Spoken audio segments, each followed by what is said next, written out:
Committee Room 30. Thank you. Okay, everybody, now the meeting is open to the public. Members, as ever, the committee is going to be recorded and broadcast throughout Parliament buildings and online. I'm not sure if there's nobody in the public gallery just yet, but for all of us, we're all allowed to use our mobile devices, provided they're in airplane mode and muted. We're all connected to the Assembly Wi-Fi. Stuart's going to be connected shortly. And password details are available in the gallery rules. There's no point in me saying about photographs or recording because there's nobody here to watch us just yet. So Justin is with us. We have Morris Bradley, Doug Beattie and Alex Easton joining us online.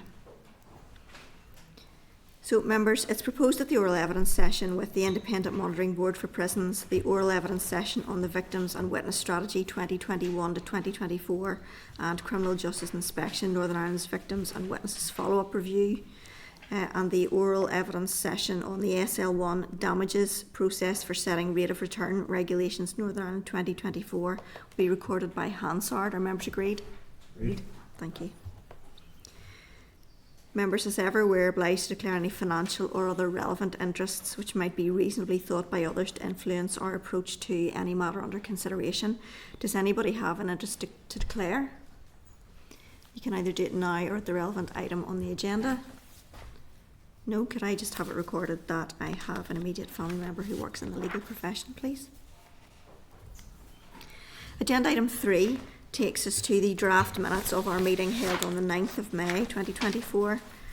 Those are at pages 58 to 67 of your meeting pack. Are members content that those minutes are a true and accurate reflection of the meeting? Yeah, content. Yes, then I'll sign the minutes, that's fine, thank you. We don't have any matters arising, I presume nobody else does either. Certainly nothing that's not going to be covered. And agenda item 5 takes us to our oral evidence session from the Independent Monitoring Board for Prisons. This is at pages 69 to 84 of your pack. So we're going to have officials from the Independent Monitoring Board for Prisons with us today who are going to provide us with an update on their work. I'll allow them to get settled. Members, we're expecting then John Denver, who is chair of the Independent Monitoring Board for Maghaberry Prison, Patsy McGonigal, who's a member of the Independent Monitoring Board also for Maghaberry Prison, and Yvonne Adair, who is vice chair of Hydebank Wood and a member of the Independent Monitoring Board again for Maghaberry Prison. Everybody, you're all very welcome. Thank you very much for taking the time to come to speak to us today. We're looking forward to hearing what you have to say. Right. So I'm going to hand over to you. Usually it's about 10 to 12 minutes for a presentation and then some time for questions. Does that fit in with your plans? That fits perfectly where we are. That's lovely. Thank you very much. Right. We'll hand over to you. Okay, thanks very much for allowing us to come along and talk to you about the Independent Monitoring Board. Most people who are in the Justice Committee have heard of the Independent Monitoring Board but don't really have an understanding deeply of what the IMB does. So I'm hoping that this little presentation will be able to do some of it. Okay, what do? We're unpaid observers and monitors of the prison establishments. Okay, I deliberately avoid the use of the word volunteer because if you say the word volunteer, people have an opinion of who you are. Okay, so unpaid observers. We came about under the 1952 Prisons Act. Later, at the start it was called the Board of Visitors. We then moved to the Independent Monitoring Board around 2004. I think it's around 2004. We are an arm's length body of the Justice Department, but we are fiercely independent of the department about everything we do. We'll talk about that in a second or two. We are part of the National Preventative Mechanism, which is a UK-wide organisation, not only with IMB but other people who are involved, like police, healthcare, others. Okay, and we're all under the umbrella of OPCAT, which is the Human Rights Commission. Okay, so that's the basis of where we come from and where we establish ourselves. In terms of Northern Ireland, there are, as you would know, 3 prisons. Okay, so Hydebank Wood, McGilligan and Maghaberry. So each of them has a independent monitoring board. Each of them has a chair and a vice chair. We have an overarching executive council, which represents all 3 of them. So 3 representatives of each of those boards are on the executive council. The executive council are there to give strategic guidance about matters to do with the board and racing, mainly to do with the sponsor body in terms of what we do. The establishment figures for ourselves. Now, these establishment figures are our establishment figures. This is what we believe is required to do the job efficiently and effectively in each of the 3 prisons. So the establishment would be around 24 for Magabry. You can see there from the figures. I don't need to read them all out to you. The total for the establishment, we believe, is somewhere around 48. Okay, the reality of the strength is only 19. So you can see that we're under a huge amount of stress and strain right from the word go. When I joined the IMB, and Patsy's even here longer than I am, it was sort of sold on the basis of having 3 to 4 days of volunteering in a month, sort of Monday to Friday. Now it's probably some closer to 8 to 10 days in a month, and that covers Monday to Monday over the weekends as well, because of different things that have happened within the prisons. So there's a huge amount of strain, and even the people that you see there of having a strength of 19, there are only some of those people, maybe like myself, who are retired, who can give extra. There are people who are working who can only maybe give 1 day in a month. So you can see where the strain is on the rest of the people. In terms of where we fit into how we look at prisons, you can see that what we have, and you will know, you have CJINI who look at prisons, we have the Prisons Ombudsman who look into prisons, and then you have the IMB. Now, this is not a point scoring exercise here, but in terms of CJINI, they will be there for 3 or 4 times in a 3 or 4 year period to do major inspections of things. The Prisons Ombudsman will obviously go in when there is issues raised by prisoners. Certainly, I haven't really seen too much of the Prisons Ombudsman in prisons. I'm sure they are there, but I don't really see them that often. In terms of the IMB, we are there the guts of 320 odd days in a year. So the whole point of me saying that to you is that if you wanted to know what's happening in prisons, you would come to the IMB and ask what's happening in prisons. Other people will tell you lots of things, but the IMB will give you a very independent and very truthful answer about what's happening in prisons. Okay, so that's the background of what we do, and as I say, we're in nearly every single day in prisons. In terms of partnership, obviously we work with the likes of CJINI, the Prisons Ombudsman. We talk on a regular basis to the Director General of Prisons, obviously yourselves as a Justice Committee, and we talk to the Human Rights Commissioner as well about issues that we think are strategic and may need to be dealt with. And what do we monitor? Okay, this is just an example of the kind of things that we monitor within prisons. Okay, at the minute, very topical is the X-ray body scanners, the CSUs, of which there has been a report on in the last couple of years, healthcare, equality and diversity, prison safety, all of those things. The annual report as well is a really important thing. So as unpaid monitors and observers, we're asked to do an annual report, which can again be onerous on those people to give up their time to do that.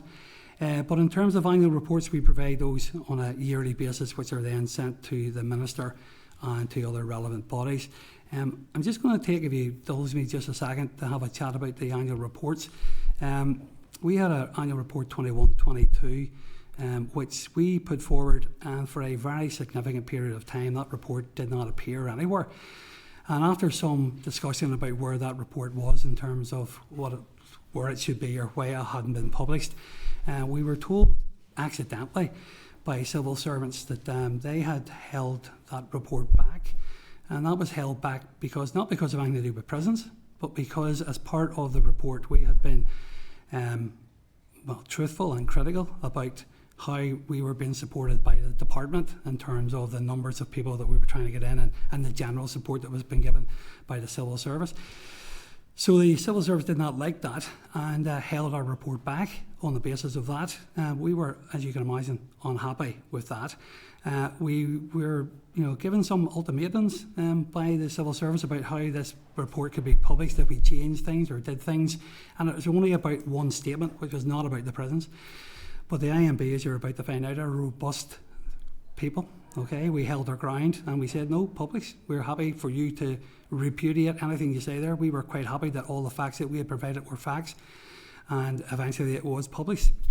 But that was almost 12 months later, which obviously has a knock-on effect that you have prisons who are getting a report. They obviously can't act on a report that's obviously already a year out of date.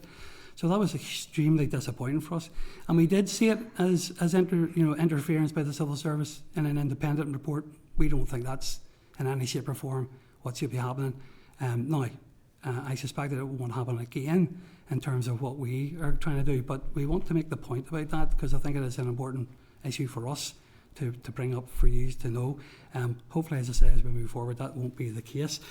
In terms of the Executive Council and what we do, okay, these are some of the things that we have achieved in the 23-24 period. There was no protocol with the sponsor body. We have now got something along those lines. In terms of recruitment, we have a chair and one of our other members who sit on the recruitment panel. In terms of funding, okay, now obviously funding is not part of our remit. We simply ask what the funding streams are and how we can affect that in terms of the training that we want to do, our annual general meetings. But we have now engaged with all of that. We engage regularly with our partners in England, Scotland and Wales. We have obviously a local national preventative mechanism, which you'll know about from here. And then the inter-prison visits where we have been down in Dublin, especially for the ladies, or the women's prisons, and the X-ray body scanners. We are, and certainly in terms of ourselves, McGabry are about to have that presentation done to them. Maybe a bit late because it's been in operation for a year, but the prison service are now doing one for us on the 31st of May. So I'm hoping time-wise that has worked out for you in terms of where we are. So that's a general overview of what we do. And if you have any questions you want to ask us, feel free. Good day, John. I'll maybe kick off if that's all Okay. right. Just suppose just a few things. It's really interesting to hear from you and really interesting to hear about your work. And you coming to give evidence is very valuable to us actually in terms of what's actually going on in prisons. As far as you see it, what are the biggest issues facing prisons currently? Well, currently and probably historically, the getting in of illicit drugs into the prisons is obviously a huge issue, and obviously a lot of that. And if you go back and look at the records, the IMB have been calling for a number of years for X-ray body scanners to be introduced in Northern Ireland. It had already been introduced in some of the other UK prisons. So we welcome the introduction of X-ray body scanners. We have some queries about that because we want to make sure that the policies and procedures around that are correct, because there are matters of human rights issues. Because if you are found potentially with holding or suspected of holding something, then you have a restricted regime. You can find yourselves held in, I don't want to say isolation because that's not the correct restricted regime within the prison in the CSU. Some people for up to 25 days. We have asked questions around that about how we can ensure that everyone's human rights are dealt with. But obviously the overarching thing is to keep everybody in prison safe, so we have no issues about that. The issue, of course, is that if you can't get illegal drugs in, then prescription drugs become the issue within the prisons, and the movement of prescription drugs is something for us. And if I could maybe just add that quickly, females do not go through the body scanner. That was made. The decision was made simply in case. I mean, obviously, some women are past childbearing age, but they don't want to make that decision. So women do not get body scanned at all, and that means that there's an increasing concern now about women trading, as John said. Sorry, I just wanted to add this before trading for meds within the prison because they can't get them in. Sorry, there's more trading with women now, but they're also concerned that women are being put under pressure to bring stuff in because they are not body scanned. Sorry, John, just wanted to add that. That's fine. We really pushed the body scans at the start, but we're finding a shortcoming with them where the CSU is a care and supervision unit where you maybe 60 people sitting who failed the body scan. And they may have failed a body scan and they would be scanned 7, 8, 9 times after that and found to have nothing. Where we've got troubles with that there, so we have where people are being held 25, 26 days and at the end of it they had nothing. During that 25, 26 days we've been and visited that person and at no stage did we find them in any way in such a that there were 2 sheets to the one or anything, if you want to put it that way. But there is the body scan is fantastic for keeping drugs out of prison, but there is some issues with the way it's been organised and run there at the minute, it may need to be taken a look at and fine-tuned, because there's human rights people, issues with people who basically have come into prison with nothing, and after 20 days they still did nothing. So there's problems there with that. So there's. I think the thing Can I about just come in on that, because it's something that I've raised in one of your initial meetings, because I've been inundated with family members and inundated with solicitors on that very issue. Of course it's important, and it's not to say body scanners have a role to play, but particularly I have grave concerns regarding the human rights approach, because the individuals are not informed.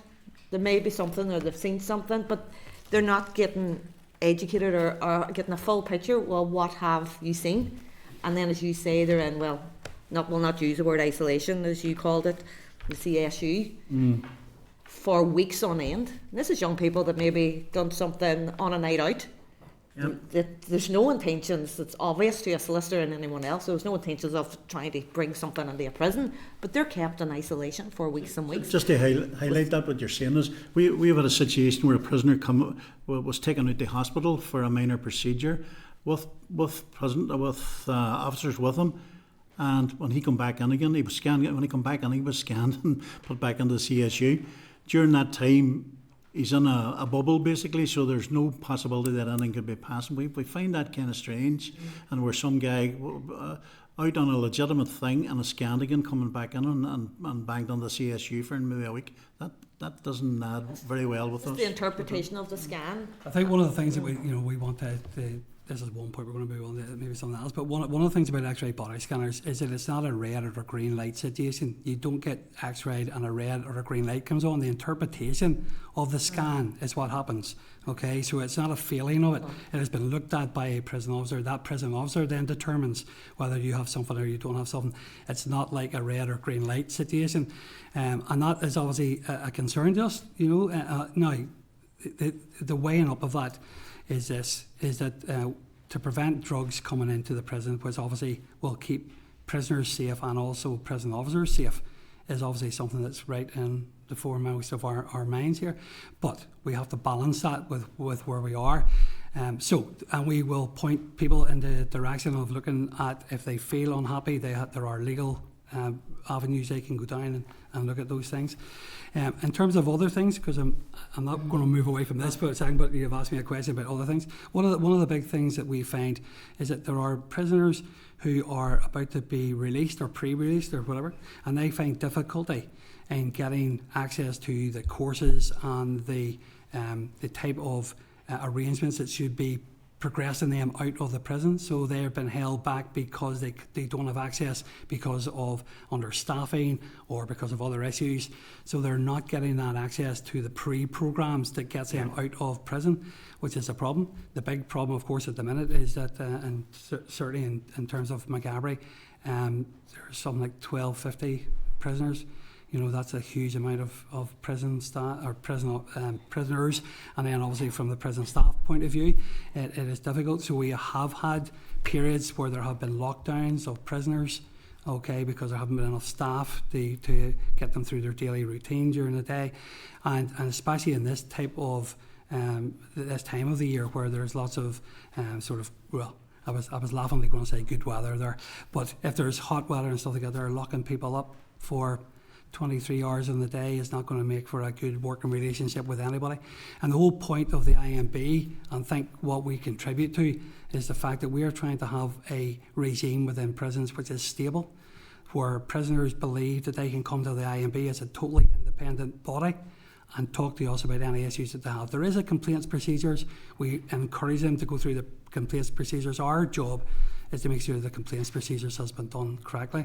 So in terms of X-ray body scanners, in terms of pre-release courses, and sometimes in terms of the manning of the prisons, those are the three probably big ones that we are seeing at the minute. There might be slightly different. Yeah, well, I think, as you know, Hyde Bank houses all the females in Northern Ireland, and certainly I've been an IMB member now for I think 9 years, 8 or 9, can't remember.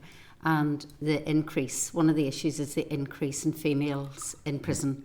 When I started, there was around sort of 50, and it's now generally We hit over 100 at one stage, which was the highest. It's now, when I checked the last time, it was 88. So it's come down a bit. But you are sitting quite often with around 90, 95 women.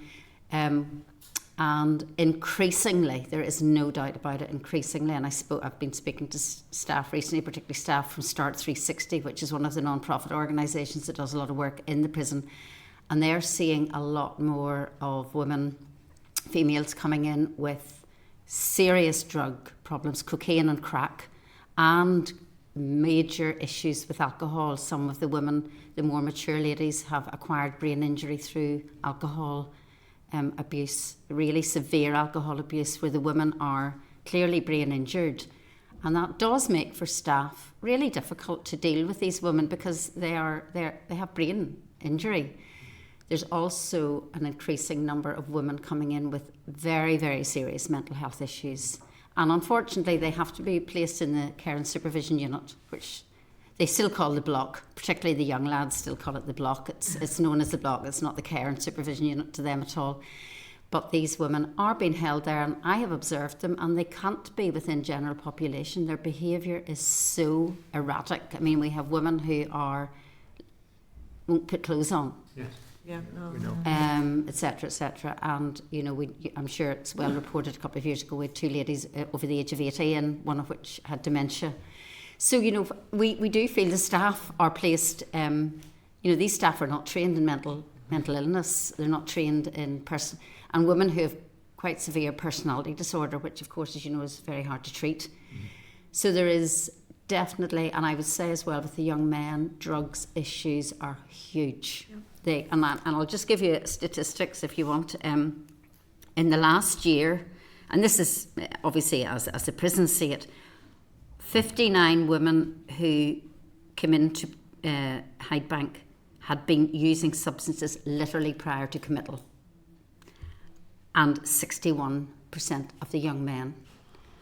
So, and we have increasing where they actually arrive quite severely under the influence of substances upon arrival into the prison.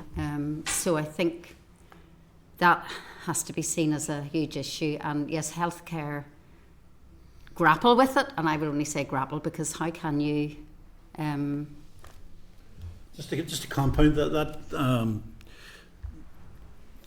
when people come into prison, people who are on treatment outside there, I've been in McGabry 13 years, and it's gradually degenerated. You see a lot. I'm not a medical person, but you see a lot of people who are not well. You see a lot of people, and they shouldn't really be there. And you think to yourself, whoever made the decision to put that person, because all you're doing is making them worse. But the problem being with that is that they come into prison, and if they fail the X-ray body scan, they're put in the CSU.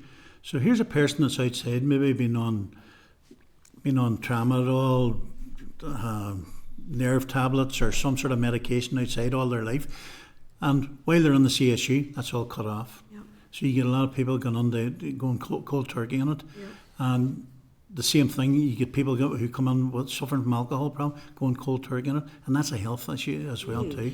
So it's balancing the right thing on it.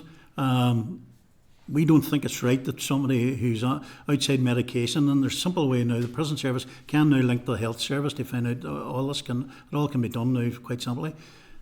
There's something wrong there in that happens. It's not right. So it's not. I'm familiar with this issue too. Actually, yes, I've heard this before, and the prison doctor says, "No, you don't need that. I'm taking you off it," which actually will instill a sense of panic in anybody anyway. But I need my medication, which just kind of exacerbates the cycle. The thing about it is that it's all medication. If you have a guy coming in with diabetes, or a guy coming in with some other illness that needs treated every day, all medication's cut off. And that's not right. The right way to do things at all. That's the way we see it. Part of our main remit, one of the big remits, is that we were judged by a court some years ago by a decision that was made. We have to make as best practical turn up for Rule 32s. We have to get into Rule 32s. Rule 32s are internal courts within the prison, where if a guy's gone scanned at the end of 2 days, 2 days he has to go on a thing called a Rule 32, which is an internal court where he comes up in front of a governor and a decision is made what to do with them. We are the next best thing to duty bound to attend those, otherwise we're going to be held in contempt of court on it. So our people do a lot of work with Rule 32s in the CSU, which ties up a lot of your time. It's 2 o'clock in the afternoon, and if you have 25 or 30 Rule 32s, you're a volunteer. I'm 2 hours from the prison. I get out of prison at 5 o'clock. I'm not home till 7. And you're asking yourself the question, you're giving your time away for nothing here. So there's things like that have to be taken into consideration for AMB people. I think one of the things for me is, listen, I attend to something. McGabry has about 80% of the people there have some sort of mental health issue. Okay, just a slight correction on just some people who come into the CSU who fail the X-ray body scanners. If it's heart-related conditions or things like that, they're not taken off medication. So just to be clear about that one. But yes, there are issues. And if you go back to the CSU report, which happened a number of years ago, under the Minister's guidance, there was some criticism of the fact that it wasn't looking after people correctly in the CSU. And that was when we had on average 18 to 20 people. The average now is 55 to 60 people been held because of X-ray body scanners. Now, let me make it absolutely clear, the people who are working in the CSU, the prison officers who are in there, I have no hesitation in telling you they are doing an exceptional job in there. They are looking after some people who should be out and been looked after by other different disciplines within the broader spectrum of Northern Ireland, but they are doing an exceptionally good job in there, and the IMB have no hesitation in saying that whatsoever. They are extremely good at what they do, and they have built up a knowledge, whether that be through the practices that they've seen, where they can de-escalate people really, really quickly. So we wanted to say that as well to you, that the CSU team in particular are doing a very good job. However, if you've expanded the CSU from 18 to 55 people, it's going to stretch your resources. It stretches the fact that people may not, and they may well be missed. And there are people who are newcomers, and these are people who have just been held in custody. It doesn't necessarily mean they've been convicted of anything, by the way. So they come in, they're put into a restricted regime, into a prison situation which they know nothing about. That can be a scary time for those people. Okay, and I understand that prisoners are prisoners in the eyes of some people, but these are people who are just simply held in custody. It doesn't necessarily mean they're convicted of anything. I think we're very cognizant of that. Look, I'm conscious that I've got a queue, and I have a few more questions to kind of bang out. So I'll give you all my questions, and then you can you can work through them with us, and then we'll move around the room, because I appreciate people have a number of areas of interest in this. We're conscious of the issue of prescription drugs, and that the scanners have caught hold of the prescribed circumstances, but now we've got the actual prescription drugs, hard drugs versus prescription, and how people are trading in these. And there's a Jenny recommendation around improvements about this, but as far as we can tell, I'm not clear how the prison service can do this on the basis of they don't know what prisoners hold, they don't know what prisoners' baselines are. So how are they supposed to address the situation of the trading in prescription drugs in a prison when they don't know what people have got and they don't know what the baselines are? Do you have any thoughts on that? The issue for us, and certainly in McGabry, is because this is the sort of constant battle between healthcare and the prison service. Mm-hmm. They are two separate bodies working within the same boundaries here. Healthcare obviously have their protection of the people that they're looking after. And the very simple thing is to enforce supervised swallowing of prescription drugs and making sure people are getting one at a time or whatever the case may be. That is really impractical for lots of occasions. But the IMB have raised over a number of years, especially around holiday times, either Easter time or Christmas time, where prescription drugs are being handed out to lots of prisoners on a large scale. Now, I understand, as we all do, the pressures that healthcare are under. The issue, of course, with that is that once you put those prescription drugs into the hands of people, whether they could be very diligent people and will only take the drug. However, they're now open to bullying, to harassment, to other things. And listen, we have raised that on numbers of reports. In fact, the last reports for the past 5 years, we have spoken about this. Healthcare know about it, okay? but their hands are tied in lots of different ways in terms of why they can do it. And absolutely.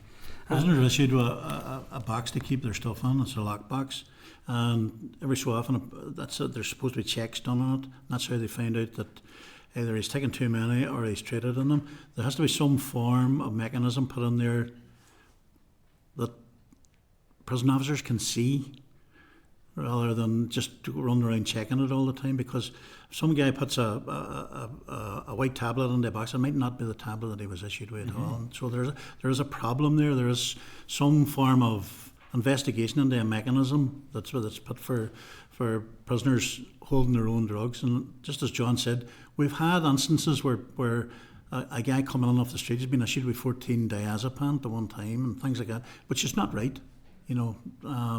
But those are thankfully few and far between now at the minute. But there is definitely a problem with the allocation of meds to prisoners, that how they take their meds and what's the best practice for them to get the meds and hold them. One of the things we would get complaints about from prisoners are, as you mentioned earlier, and as John alluded to, about how quite often they reduce. You know, when they come in, they say you don't need that amount. What you're getting in the community was far too much, and you don't need that. Some of the things they are trying to do in Hydebank, and again, I have to applaud the attempts. Is, you know, they are running things, particularly with a woman called sleep hygiene programs, where psychologists and the pharmacists run that. Was trying to re-educate people, which is very hard, particularly if you've been using prescription drugs to help you sleep, or alcohol, or other drugs for 40 years, but really trying to help them look at other ways, where in terms of relaxation, therapeutic, which, you know, they do try that. How successful it is remains to be seen, because let's face it, people who are using drugs constantly, it's not good for them either. So there are programs to try and counteract. But as I said earlier, there has definitely been an increase in trading for drugs, and as John said, the bullying, where some women obviously will bully other women to get their meds off them. And even though the healthcare do try really hard to ensure that the right person's taking the right stuff, obviously that's not foolproof. In my 13 years there, you've seen a gradual increase in the use of drugs within the prison. By the same respect, you've seen that outside as well too. Yeah. So the prison itself is a microcosm of society outside, and that goes on within the prison as well too. 76% of women report to being a drug user on committal, and 90% of young men. Now that's self-report, but I think they're usually fairly honest. There's no reason to say otherwise. So I mean, again, the vast majority. Did you say men? Young men, Hydebank, I'm talking Hydebank, 90% report to being a drug user, and I've no reason to think that isn't accurate. Drugs are part of their life. It's staggering and terrifying in equal measure. I mean, I think I was telling John and Patsy earlier, and it's not something that doesn't happen on a regular basis, but I observed 2 weeks ago, I was in for a Rule 32 where a young guy had come in under the influence. He'd tried to self-harm in the police station and had been brought on to Hydebank, and he was, I think, quite heavily under the influence. X-ray showed a package in a system, and 2 days later, because the Rule 32 has to be done within 72 hours, the review, and I went up for it, and he had failed the body scanner again, so he kicked off quite severely. They think he was still probably under the influence of something, possibly because the package might have been leaking. And they brought him back, put him in the safer cell, put him in safer clothing, and I mean, I was able to watch it through the camera, and I mean, I found it quite distressing, and I've worked in the criminal justice system before for all my life, and he head banged against the wall and just kept doing it and screaming and screaming. Eventually the nurse came up. He wasn't aggressive to the nurse at all. He sat down, she did his obs, and he was fine. And but then as soon as she left out, he kept doing it again. So she came up and actually did give him some form of, they're worried about giving, I was saying, like, why do you not give him something to calm down? They said, well, because we don't know it could counteract with what he has. Yeah. They did take him out to hospital that afternoon just to check for concussion, and he was fine. And I saw him 3 days later, quite a lot of bruising, but he'd come down and he was fine. But it was obviously either coming down of stuff or whatever. So they are dealing with really, and that's on a small scale. I mean, Hydebank, it's a much smaller scale. I mean, the young men population has really gone down. As the women have gone up, the young men have come down. I'm kind of conscious that I've still a few bits to do and then I have a queue, so we'll maybe need to try and be a bit more succinct. But just, I suppose, I have 3 questions here. I'm going to rattle them out to you.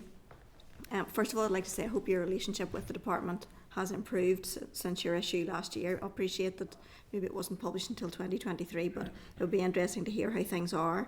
Secondly, you mentioned that you have work that's inter-prison, and it would be helpful for us to have some idea as to how we compare to other prisons and other jurisdictions. Also, you've touched on the vulnerabilities. To your mind, what is the extent of the vulnerabilities among the prison population? And also, finally, do you consider that personality disorder should be recognised? Because it currently isn't, as far as we know. So those are mine, and then I'll open out to everybody else. In terms of personality disorder, I think you've touched on something that we've been talking about for a number of years. I think it absolutely should be recognised here, because what has happened is there has been, certainly in Macabry Prison, we have had a number of people held in the CSU for their own safety and for the safety of everyone else. I can obviously no names on the basis of this, but somebody held for over 4 years in solitary confinement. Now not forced, but that was where they were. That was where their mindset was. And everyone in the prison, everyone knew that person was in the wrong place. Everyone. But because of where we sat within that mental health and personality disorder, it didn't fit where it wanted to be. Now, thankfully, that person has now moved out and is in Shannon, okay, where he has been looked after, has been out for about 4 months now, and that's probably where he should have been, to be fair, 4 years ago. But the difficulty is, better than I do, the legislation around that is really, really difficult. It should be looked at. I'm not an expert on the legalities of all of those things, but certainly we should be coming in line with the rest of the UK. I think that's where we should be, and certainly that has caused difficulties for not only for prison staff but for governors and for the prison service in general, because sometimes prison is seen as a storing house for people that nobody else can deal with, and that's where we are, and that's really not what the prison service should be. You're very professional people trying to do a very professional job, but they're dealing with people in a situation which they do not have the skills to deal with, and that's no reflection on them. It's just that's not the skills that they have to deal with that. In terms of the vulnerability of individuals, there are vulnerable people in prison. I understand. The sympathy of the general public will not be high for some people in prisons. That's where we are. But there are people in there, and I do a talk to the prison officers when they're joining, and I say to people, there are people in prison who have done bad things. There are bad people. There are people who made mistakes. There are people who were always destined to be in prison because the environment that they worked up in always was going to lead them here. So there are, and then add on to that the mental health issues which as a society we have. And in terms of mental health, and I just want to touch on this if I can, is that when people are talking about access to mental health or doctors or dentists or whatever the case may be, and they're talked about it takes 3 or 4 weeks and that's what it says outside. The difference between the prison and normal society is an apples and oranges situation here. Because if you have a sore tooth or you have a sore head, you have the ability to walk down the street, go to the pharmacy. If you want to, you can walk along the beach, you can walk along. That is not what happens in prison. So therefore, to compare them as the same is not the way to do it. In terms of that is not where you can be. That's not where you are. And if you, I'm sure you have been or you will be in the prisons. Prisons are noisy places. They're not the most, congenial. If you have anything wrong with you, if your mental health isn't good, it is a noise box which doesn't help most of the people who are there. You're going to have to forgive me now because I've forgotten the first 2 questions. Can I just add, though, there has been an increase, and this is a significant thing, there has been a significant increase in Article 51s. Now, I'm assuming it's the same in Macabry, and that is where a judge asks for, remands a prisoner specifically for a mental health assessment, and it's been reported to us in Hydebank that there has been an increase in that. So I think that shows again that judges are seeing that there is a need for mental health assessments. So it's just But once again, mental health people are under that much pressure, And when you have 1,250 prisoners in a gallery and 75% of them need help in it, they're under a lot of strain, a lot of pressure for assessments, and they're under a lot of strain to treat those people. So that needs to be looked at as well too. That needs to be, that's all part and parcel of the same thing. Yes, no, and we understand. The other question was about inter-prison visits. I mean, the only one that I've been involved in is we went down to the Dorcas Centre in Dublin. It was just last year, about 18 months ago, which is and I suppose one of the issues that I would have wanted to bring today is the fact that we don't have a separate female women's prison in Northern Ireland. I mean, as you're aware, it's all one big campus. Mm-hmm. And yes, the women are here, but I mean, they're literally together.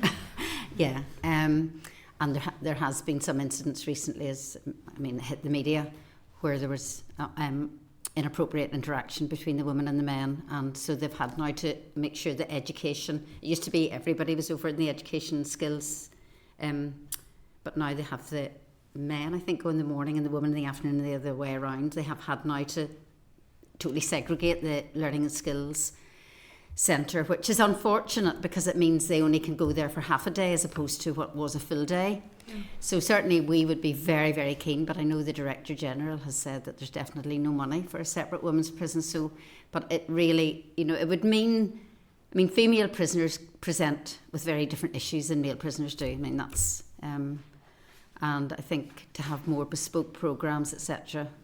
But that's where we are at the minute. The centre in Dublin showed up a completely different regime. The women's section, there were no lock-up on it. All the women had a key to their own door, and they went back and forward. They sort themselves on it. So it's a completely different setup altogether than Hydebank Woods was. It's not relaxed. It's still been well monitored, but they have the privacy of their own door. They close their own door.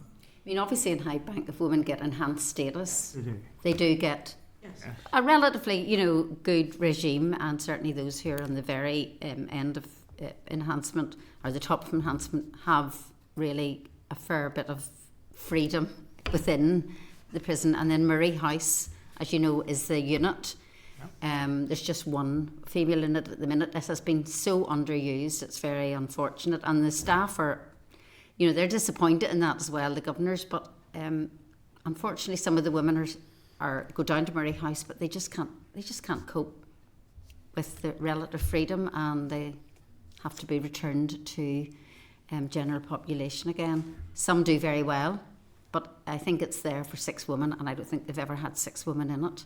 And you can only go there within the last 6 months of your sentence. So those who are lifers and who are very stable and steady can't go there, obviously for obvious reasons, because it would not be seen in public interest to have someone who still has 3 years to do being allowed the freedom. And your question about the department, yes, it's getting a bit better, and it's a work in progress. That's good to hear. Thank you so much. That's me finished. I've got Ciara and then Doug.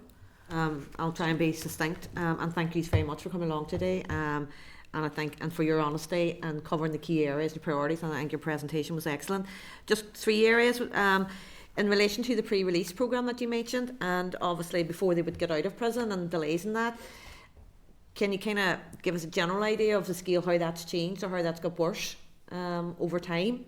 And then I suppose secondly, it's kind of 2 questions in one in relation to the board itself, and obviously the numbers and the amount, the individuals.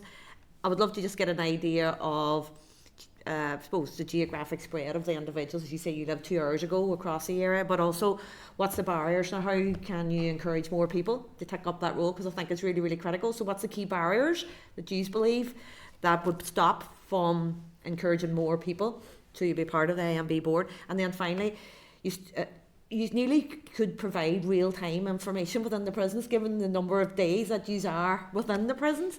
What data do you utilise, or how do you capture it? Is it qualitative reports? Is there a data capturing process so that information can be analysed? Because it's real-time information that you generally can provide. So how's the data kind of captured and processed and then reported into, for instance, your annual report? So thank you. In terms of the moving people out of prison and having their correct courses, the issues really sort of peaked around the COVID time.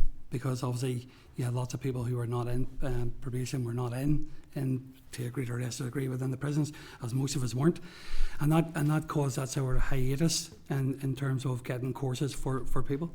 But we've moved beyond that now, and we are still seeing on a fairly regular basis, prisoners will still come to us and will be talking to us. Now, obviously, we're not the first point of complaint. We're not a complaint service in the true sense. There are other avenues, but when they cannot get, or they feel frustrated that they can't get the programmes to get them out, they will come and talk to us.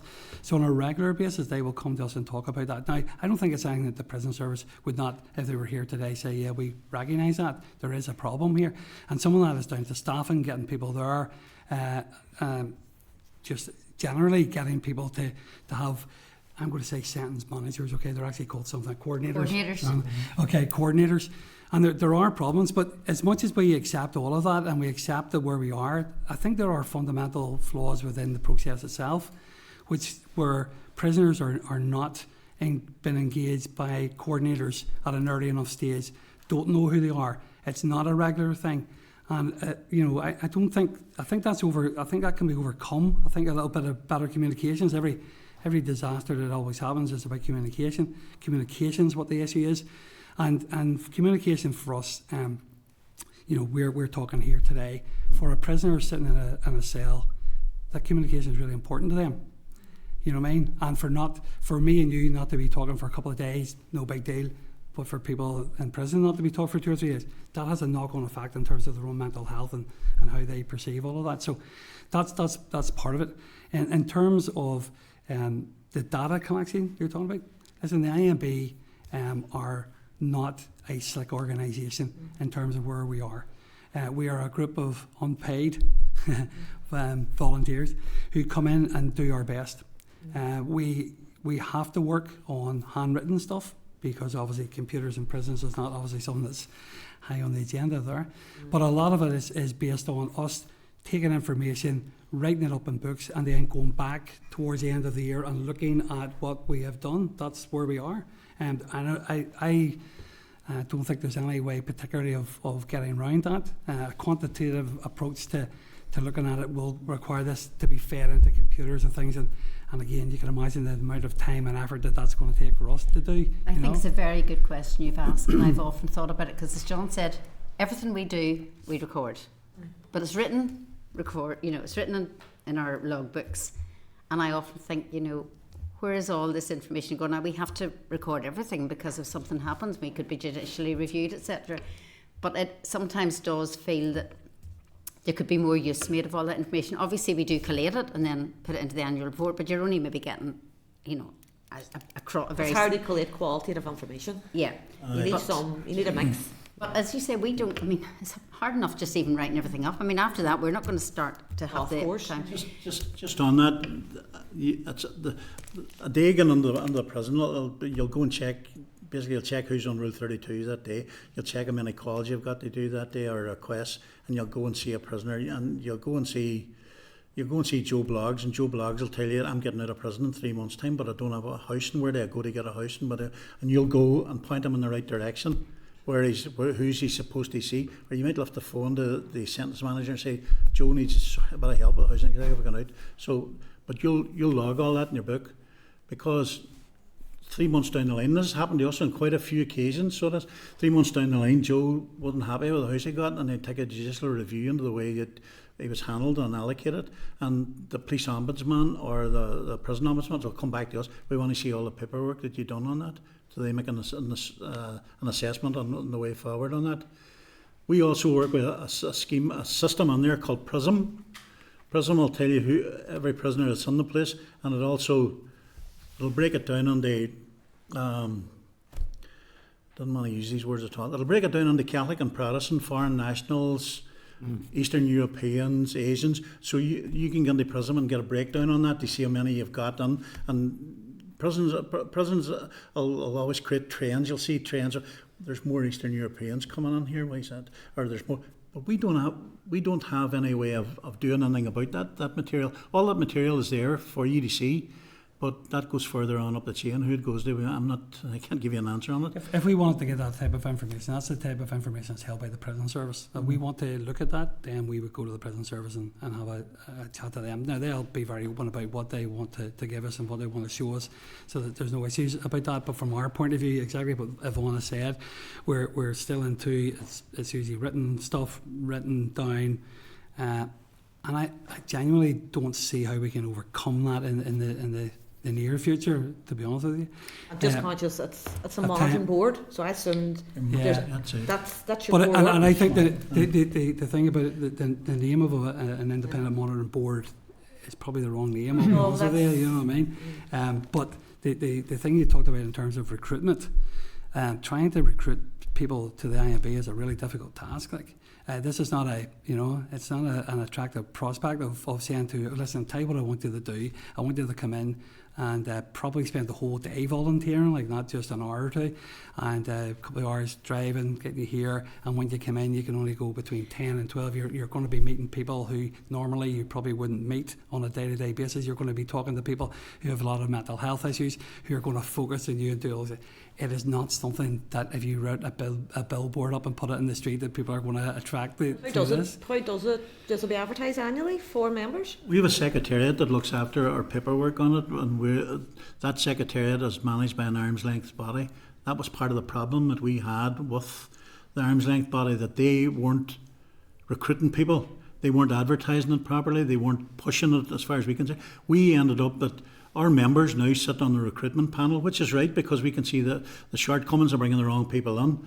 And we've had to push the recruitment because we've been that much under strain ourselves. So the arm's length body are the people who need to keep on top of the recruitment. They need to be seeing that McGabbry's down now to 12 people. Of them 12 people, only 7 of them do the full time. The other 5 might just do one day here, one day there. So one of the difficulties for us, in terms of this, is that we identified about 5 years ago there was going to be a recruitment issue, because in Northern Ireland, as opposed to the rest of not all of the UK, Scotland, yes, but England and Wales have recognised across the board volunteers are difficult to get now. Okay, especially since COVID. So in England and Wales, in terms of tenureship, okay, in England and Wales is up to 15 years. And that was a recognition of the fact that they were not getting people in. So why would you let them drop off the escalator without replacing them? So what they did is elongated the escalator to 15 years in England and Wales. And we went and said, listen, let's have a look at that. We're in real crisis here. And we have written letters to the Minister. We've written letters to the Permanent Secretary when he was there in the COVID. We told them we were in crisis here and someone needed to be looking at what we were doing. Okay. Now, one of our disappointments about that was that genuinely we didn't think we were being listened to particularly well. There were obvious answers which would not solve the problem but would give us a period of time to try and look at what a possible answer may be. And time after time after time, that was not allowed. And we don't understand why. To be honest with you, even to this day, we do not understand why that hasn't been done. The Minister at the time said she was of a mind not to do this. I'm not quite sure why she was of that mind, to be fair. And at no point did she come and talk to us as IMB and say, what are your problems? What's going on now? I accept that the Minister may well send other representatives to talk to us, but I'm not quite sure that we're doing a very good job about taking the crisis that we were in and the crisis that we still remain in and taking it and saying, look at different alternatives to what might be happening here. I think the Ignorance, point. but who's the arm's length body? arm's length body is attached to the police and it's attached to the PSNA strategies department. And there's a guy in charge of it. He's in charge of 2 or 3 things, but he's in charge of the AMB as well. And he is then as a secretariat that does our paperwork and does the stuff. We have a sponsor body. We're the arm's length body really? in terms of that. That's your sponsor body. Yeah. Okay, so there's a sponsor body, and we're the arm's length body in the relation to that. As I say, over a number of periods of time, we've had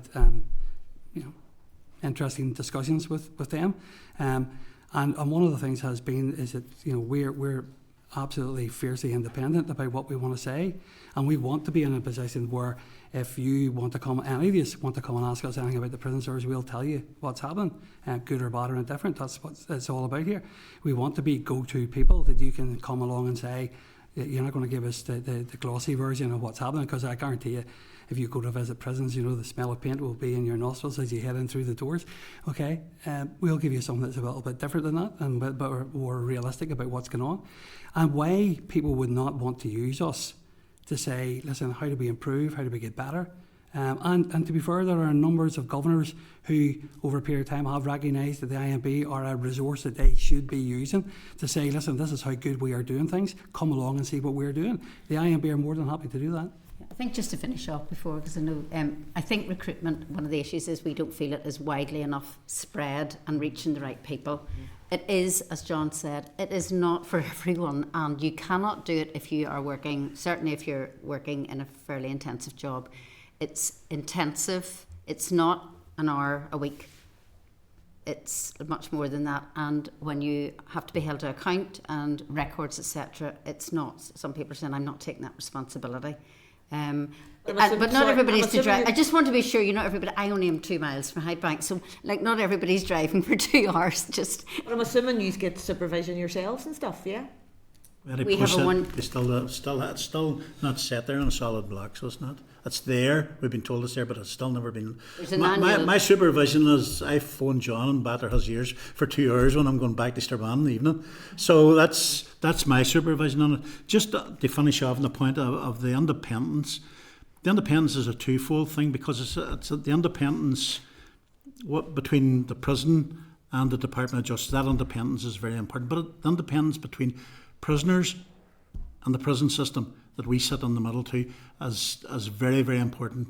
Prisoners look upon us as independent people. If they thought for 1 second we weren't independent people, they wouldn't come near us. They wouldn't talk to us, or they would stay away from me. That independence is the main crux of what we do. And it's something that we try to hammer home to the department all the time. That independence, we need that independence. Otherwise, we may as well pack up and go home.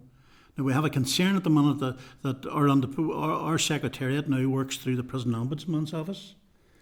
Yeah. And we have a wee concern there that we're supposed to be out on our own. But that's for another day discussion. Before we move on a positive note, I think it is important to say the voluntary organisations who work in the prisons deserve a lot of credit. I think a lot of them do a lot of good work in terms of helping prepare people for release. It's not enough, but there is, you have different organisations who work within the prison who I think really do try to work very closely with the prison staff, but it's quite often not enough. I mean, I have a woman saying to me on the day before her release, I'm going to a hostel, but I don't know where that hostel is.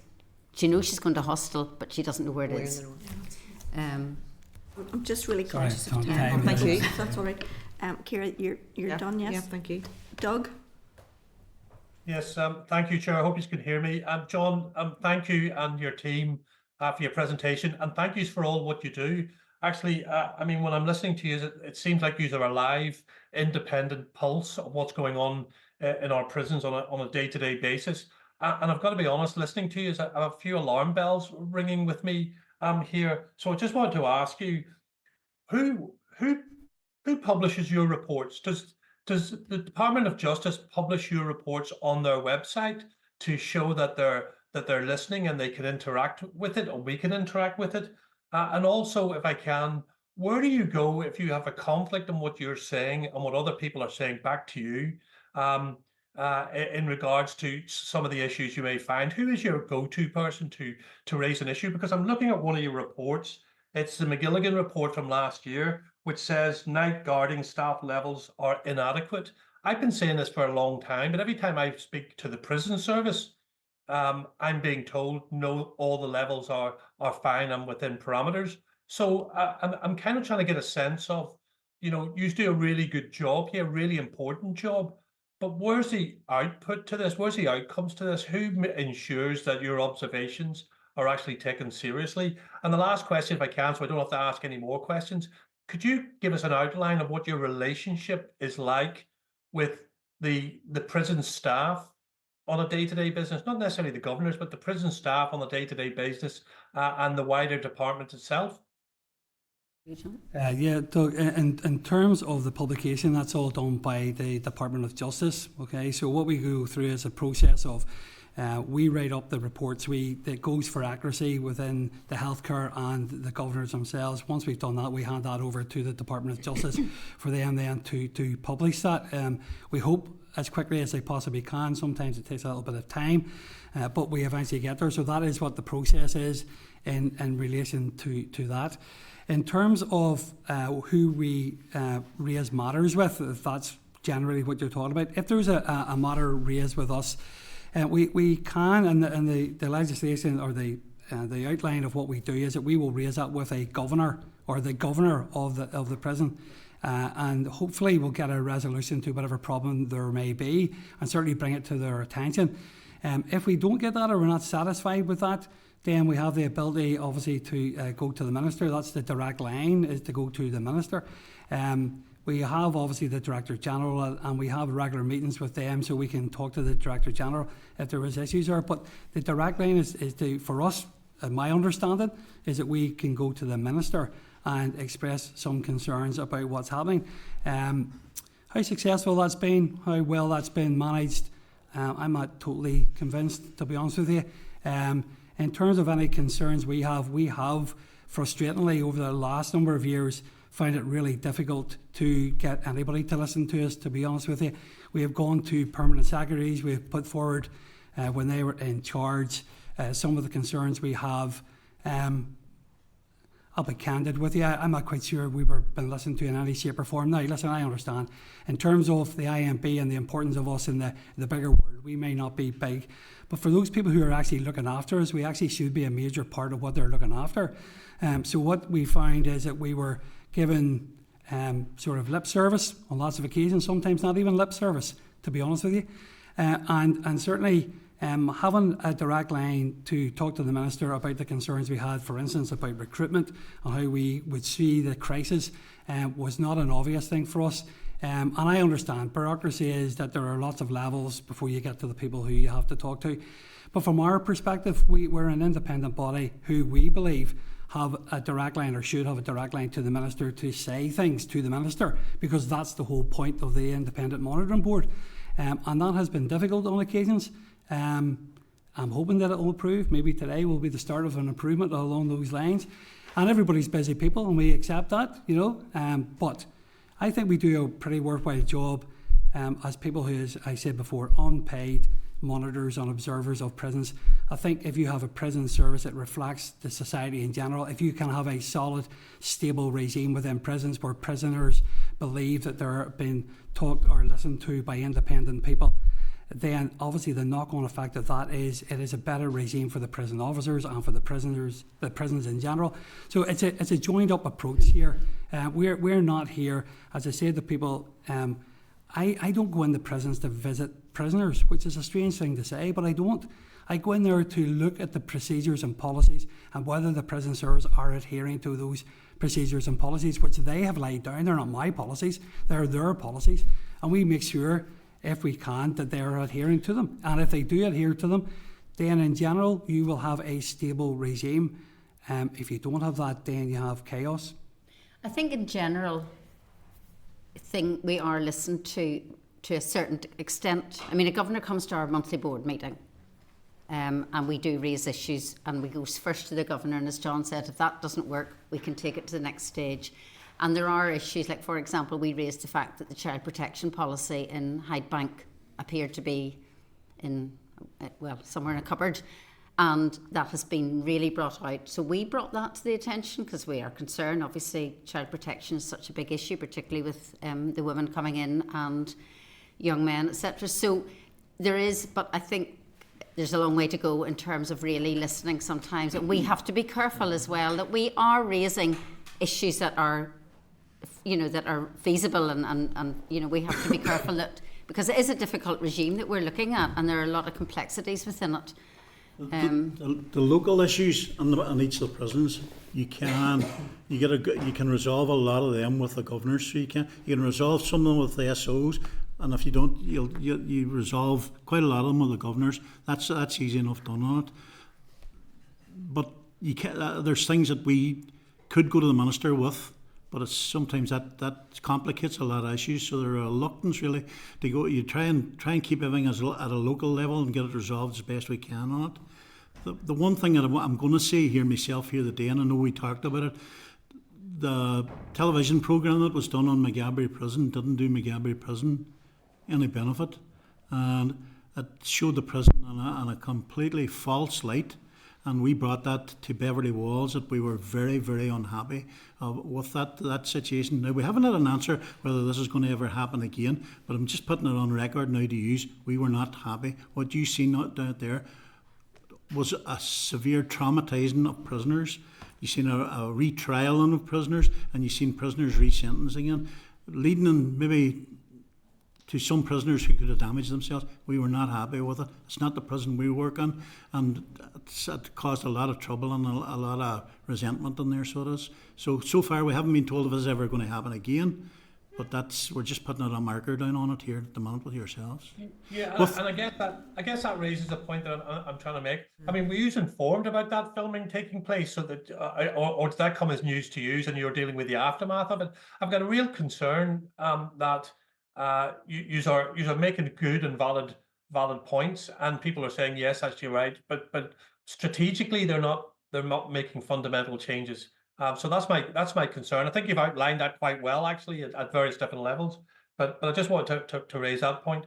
Yeah. In fairness, Doug, in terms of the TV programme, about a year and a half before the TV programme was done, we raised the issue, not about the TV programme, that is not for us to talk about, but we asked about the protection of the prisoners, to make sure that things were put in place, that the rights of prisoners were being looked at in terms of the programme itself. Now, the programme went ahead and that was fine, but our concerns were simply about making sure that vulnerable prisoners were being looked after here. The pieces of paper weren't being signed, that people didn't understand what they were signing. And when we brought all of this to the Director General, there was, I think, a pretty open door on the basis that some of the stuff around the media policies and procedures could have been tighter in terms of what it was. TV programmes are TV programmes, okay? But certainly from our perspective, our only look at that was about the protection of potentially vulnerable prisoners who could have left themselves open to other things within the prison. So that's where we were coming from in terms of the TV programme. Just on your question there about relationships with prison officers and with the prisoners in there, we have a good, robust relationship with many of the officers in there. We can go and talk to the officers concerned. They will take our points on board. They may not take our points on board if they disagree with it, but we have a good relationship with officers. Now, when John took over his tenure as chairman, he set up a programme with new recruits coming in. So John, and I've done ones myself, we go and talk to the new recruits, who we are, what we do. And as an odd one would have said to you, you're the enemy. We're not the enemy, so we're not.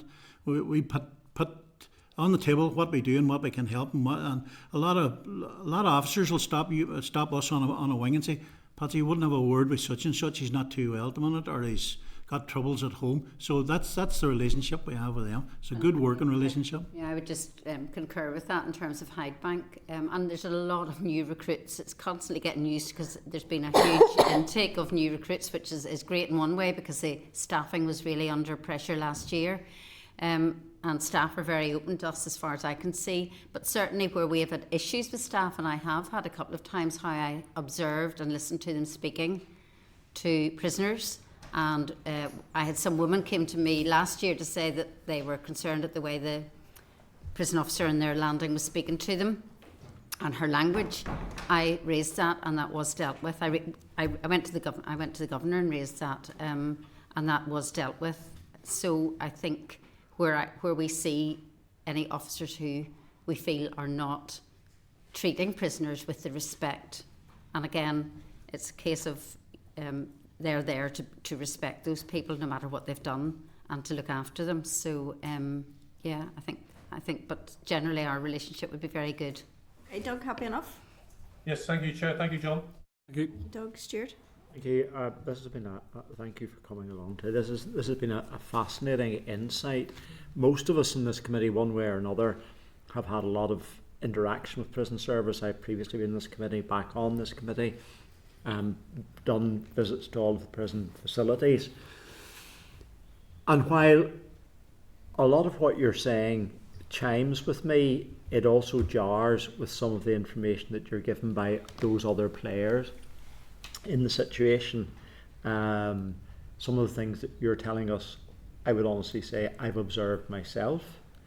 But at the same time, you get a lot of statistics given to you by prison service in terms of all of the things that go on.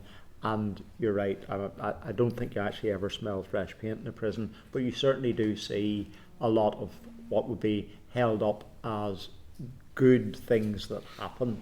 But we all know that there are lots of concerns as well, not least of all just simply because of the budgetary pressures and because of the numbers that are currently there. But there are a number of issues that I want to raise with you.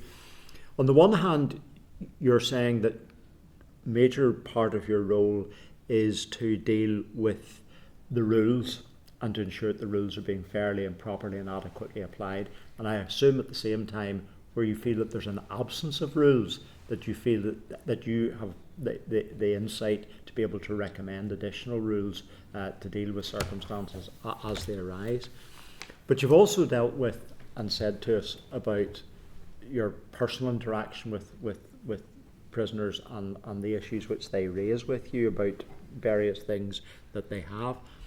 I'm still sort of trying to struggle to understand what your relationship therefore is with the prisoner ombudsman, because surely that's all of those things are also the prison ombudsman's role as well. If I'm a prisoner and I have a complaint, is it because somebody will come to you because you're more often in the prison, and that in order to interact with the prison ombudsman you have to make a complaint and the ombudsman has to come to you? I'm still trying to get my head around that. And then on top of all of that, you have the Criminal Justice Inspectorate. So presumably they also have a major role in examining all of those rules and regulations as well. And they also have to be a listening ear to the prison population as well.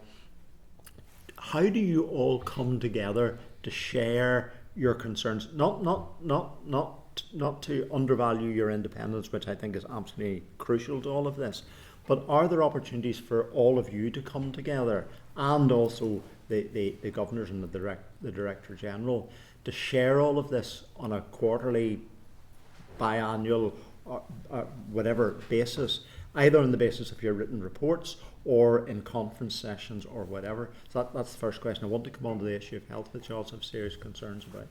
In terms of rules, okay, I need to be absolutely clear here. The IMB do not make rules in the prison or ask for additional rules in the prisons. He said, were we looking at the prison rules? Yes, but he talked about additional rules. I'm saying, if you think there's something that's missing, can you make that as a recommendation? No, because we're going to look at the rules that are there. Okay, it's not our role to look at additional rules, and that's the prison services.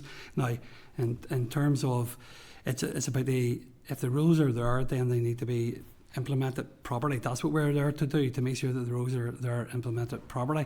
I think it would be a dangerous situation for us to get into a situation as an independent body, in terms of looking at prisoners and how they're being treated, for us to then get involved in adding additional rules to something that a prisoner may have to be involved in.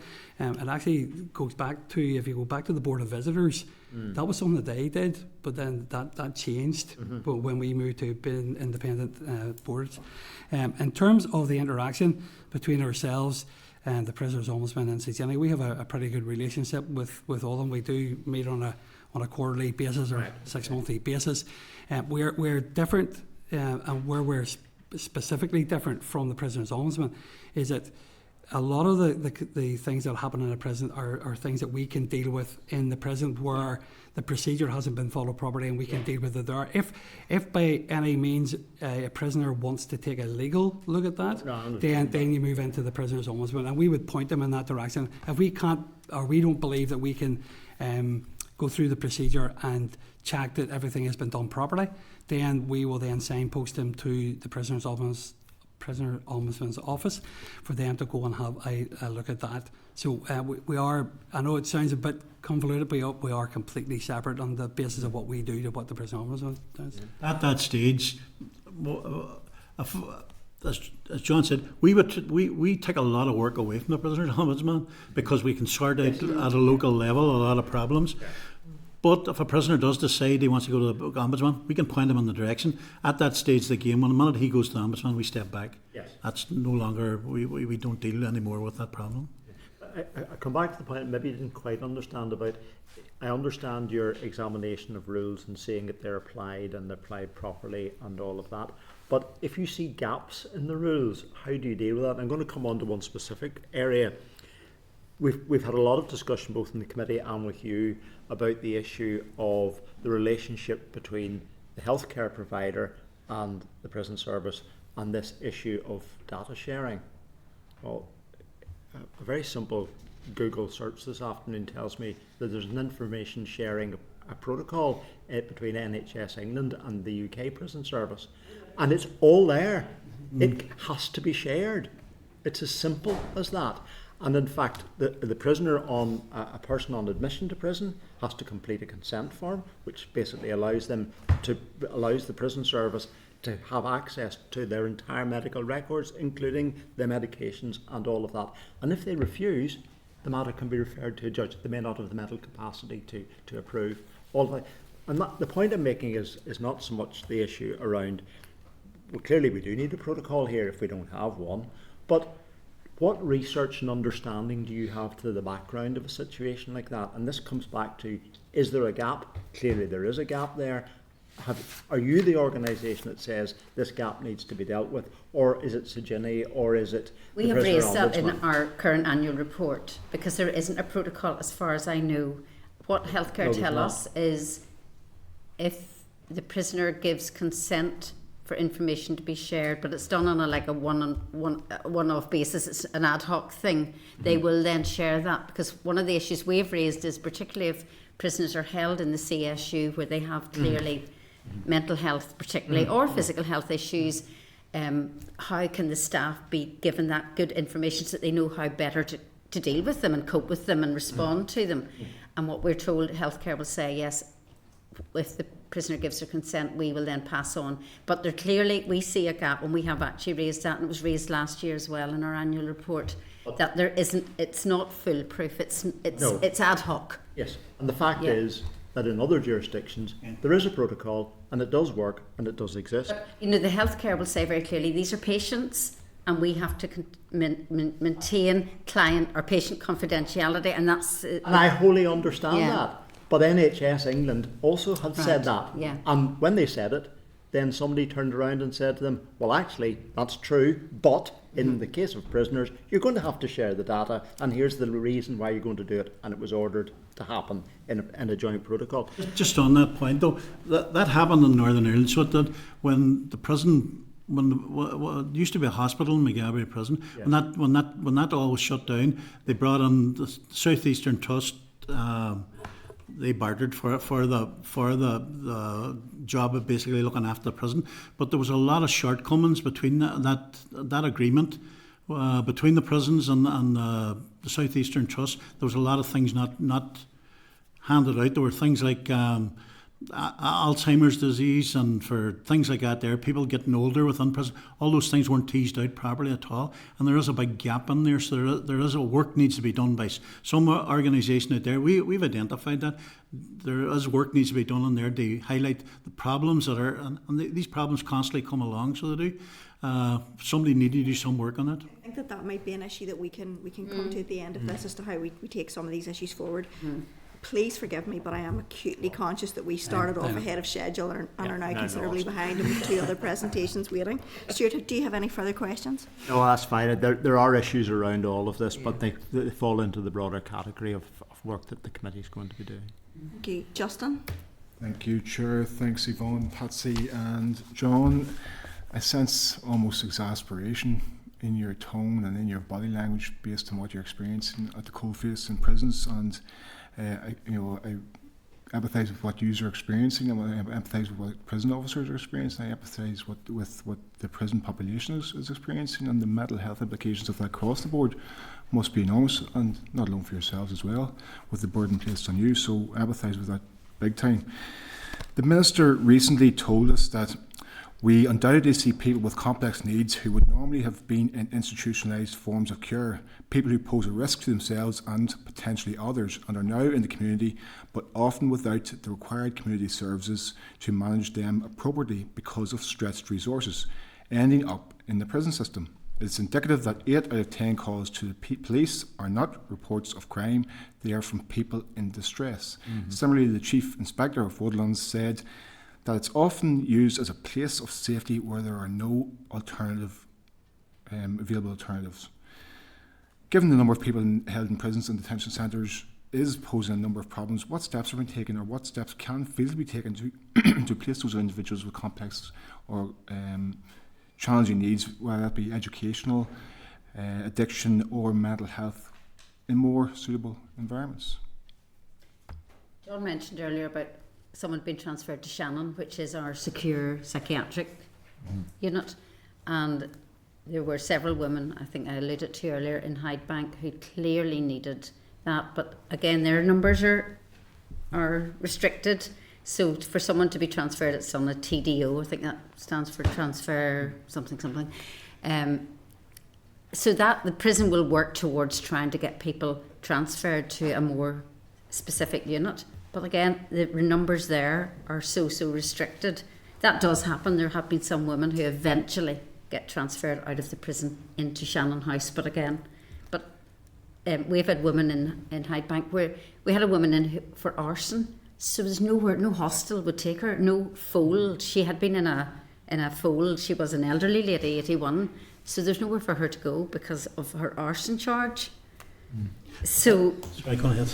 That goes back to the gap. Basically, that falls under that gap there. And I'll go back to what John said earlier on about a guy being held 4 years. There was a guy held 4 years down in the CSU, and he was on dirty protest for the 4 years because there was nowhere to put him. And I'm well aware that there was governors in McGarvey pulling their hair out because they had nowhere to go. And the staff worked fantastically well, so they did. And it goes back to the thing about so many people now being on the CSU. Ginny made a load of recommendations for the CSU for health and mental well-being for prisoners coming, and those were put in. So that, but now when the scanners come in, there's so many in the CSU, you lost all that good work that was done because it's just they don't have time to do it and they don't have the people to do it. Your question falls under the gap, and we don't have an answer for you for that. But somewhere along the line, somebody's going to have to investigate that gap. the only thing we can say is it is obvious there are people in our prisons who have such serious mental health issues that they shouldn't be there. But it's where can you put them? I think one of the things we have to be careful of is that we don't expand our remit. Our remit is quite clear about looking after the people who are held within prisons. There are decisions that are going to be made way above our level, and certainly from a volunteering level, it's way above our remit. We can certainly make our observations and say things to people, but we don't have any powers to actually implement any of those things. And that would be one of the things, obviously, if we had access to better access maybe to the ministers, we would be having those discussions. But I think everybody around this table will all agree on the solutions of them are really difficult, and if it was all easy we wouldn't be here. I mean, that's the bottom line. What we're dealing with on a day-by-day basis is what prison officers are having to deal with on a day-by-day basis. So it's okay having these committee meetings and different committee meetings, but tomorrow they'll be dealing with the same people who are hitting their heads off walls or banging doors or giving them Unfortunately, there is a revolving door. I mean, I see in Hyde Bank women and some young women as well, who, you can just see them going around. They get out, they've got severe addictions, and unfortunately, through the best will in the world, they are back in again. And quite often it's for fairly petty offending now but it's just getting so ingrained that they're just going round and round the system. The big thing for us is there are no countries in the world that don't have a prison. So the idea that they're going to have no prisons in the world is not. But what we're here to do as an independent monitoring board is that when people go to prisons, then we ensure that the prison service do the job that they're meant to do. That's what it's simple. From our perspective, it's really simple. And if you want to know if the prison service are doing their job, then come to the independent monitoring board and we'll give you a very honest answer about where we are. In terms of, we talked about Jenny tends to be a far more strategic thing. Now we feed into that obviously, but we'll give you the day-to-day reality of where we are. And if that's useful for you as a committee or to the Minister, then we're more than happy to do that. What do you mean by better access to the Minister? Talking to the Minister. Are you not getting enough access now? The Minister is a very busy person. We haven't been allocated any time with the Minister. He's been back. I think we've been allocated one meeting in the year with the Minister. We haven't spoken to the Minister since he's come back. But there's lots of things happening and may be busy. And I'm sure there will be officials in the not too distant future on the chat days. I think there's some issues within this that we can take forward. Certainly the issues that you have raised. We had a discussion prior to you coming in around our strategic priorities. And some of the issues that you raise featured heavily in the course of that discussion, and we'll come on to that later in the agenda. But this evidence session has been incredibly useful and absolutely fascinating for all of us, as I think you can tell by the extent of the engagement. I think coming out of this, if members were agreeable, I would like to propose that we would write to the department to ask a number of questions. One would be what is being done to address the recruitment crisis in the IMB. What consideration has been given to the extension of tenures to allow for room to address the recruitment issues within IMB? And what is being done with regard to potential protocols around health and prisons, something akin to England and the NHS. So we might tease out some of those issues further. I think it would be really helpful for us to meet with you reasonably regularly to have some understanding as to what is going on as we progress through our work in the course of this mandate. And I can't thank you enough for the evidence that you've shared with us. It's been really insightful and very helpful, so that we're to not get the sanitised version, because everybody wants to put their best foot forward, but in order to address some of the issues, we've got to see, you know, what's under the rock at times. Kieran? Can I just add to, in relation to data and how qualitative information and the work it's doing, how is that analysed and collated? I think that needs to be looked at as well, so if that could be added to your list. Okay. So that could, thank you so much. It's been Thank you very for helpful. listening. Thank you. Are members content that we would send that letter? Yep. Yes. Lovely. Thank you very much. All right. Thank you very much, everybody. All the very best. Thank you. Agenda item 6 is oral evidence session from the Victim and Witness Strategy 2021-24 and the Criminal Justice Inspection Northern Ireland Victims and Witnesses. It's the follow-up review report. This is at pages 85 to 201 of your meeting pack. So we're going to have departmental officials in attendance to give us an update on the said strategy and the implementation of Sejini's follow-up report on the care and treatment of victims and witnesses by the criminal justice system in Northern Ireland. Julie, nice to see you again. I'd like you and your team to come forward if you will. Thank you. So members, we're going to welcome to the meeting Julie Wilson, who's the Deputy Director of the Victim Support and Judiciary Division in the Department, Claire Campbell, Assistant Head of the Victims and Witnesses Branch, and Debbie Corey from the Victims and Witnesses Branch also. Could I apologise that we're running slightly behind time? You'll appreciate that was a really insightful evidence session for us, so thank you for your patience in that regard, Julie. It's good to see you again. We'll hand over to you for your presentation, and then there'll be some follow-up questions. Is that okay? Yep. Thanks, Thank you very Chair. much. Thank you. Good afternoon, and we're really grateful for this opportunity to brief the committee on both the progress that we've made towards implementing the Victim and Witness Strategy, and related to that on the findings of Sejini's follow-up review to the 2020 report on the care and treatment of victims and witnesses in the criminal justice system. I think it's helpful for us to look at these together as there are many interdependencies across them. We've provided you with a written briefing, but I'd like to give you a quick overview now and then take any questions that you might have. I want to acknowledge up front that these are really important issues, and we know that the criminal justice system can be traumatic and disorientating for victims and witnesses, and that they need to have confidence in the system and how they're going to be treated under it. Crucially, their experiences can have a really lasting impact, and so we're working to make our responses better. Both the Commissioner Designate for Victims of Crime and Sejini have said that we need to start by getting the basics right, and that includes improving the system's compliance with victim and witness charters. To do this effectively involves operational, procedural and cultural change, both in individual agencies and at a system level. And that takes strategic direction, which we've sought to deliver through the strategy, but it also takes visible leadership at senior levels within and across organisations, setting meaningful values around how we treat victims and witnesses. Looking first at the strategy, it was published in September 2021 to cover an initial 3-year period, and it aims to support all victims and witnesses and improve their experiences of the criminal justice system. It's underpinned by a multi-agency, cross-sectoral partnership approach. Implementation is overseen by the Victim and Witness Steering Group, and membership of that group includes senior leaders in criminal justice organisations, victim representatives, the Department of Health and representatives from the Bar of Northern Ireland and the Law Society.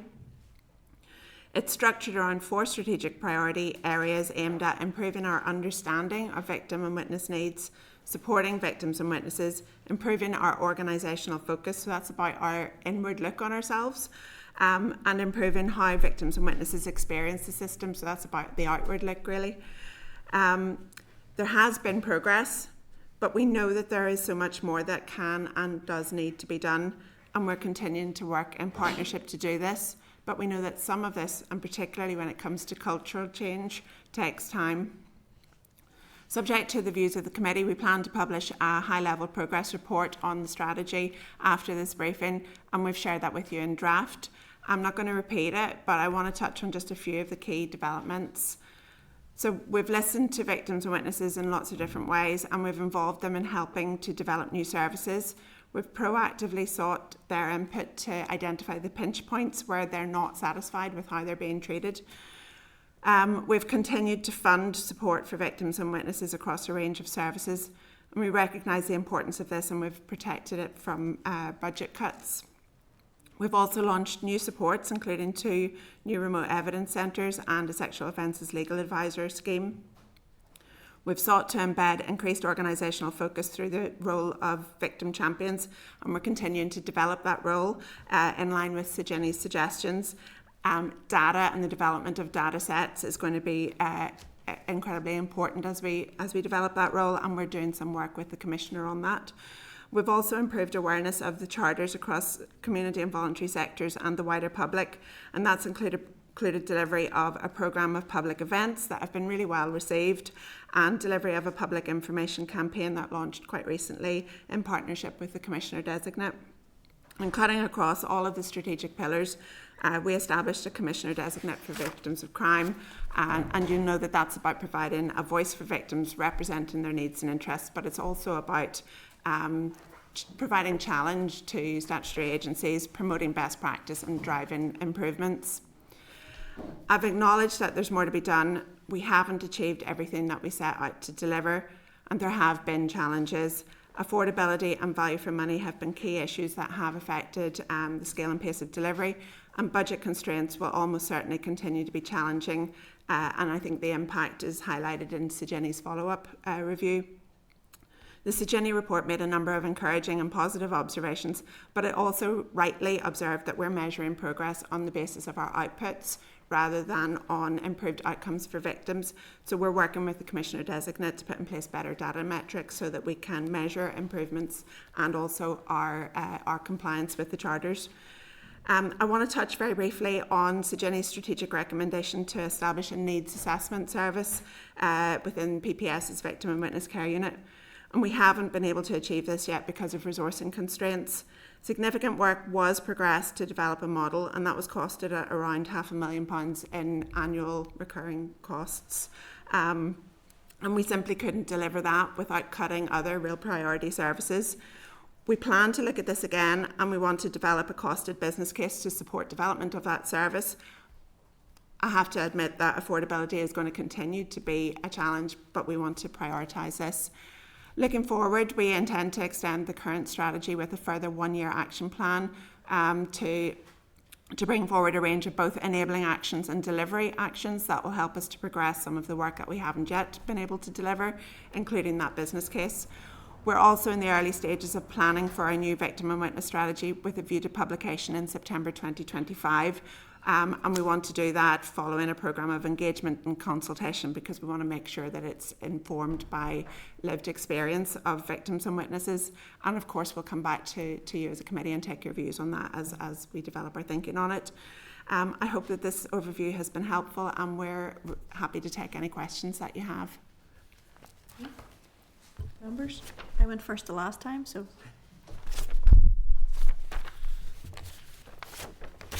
Looks like I'm going first again.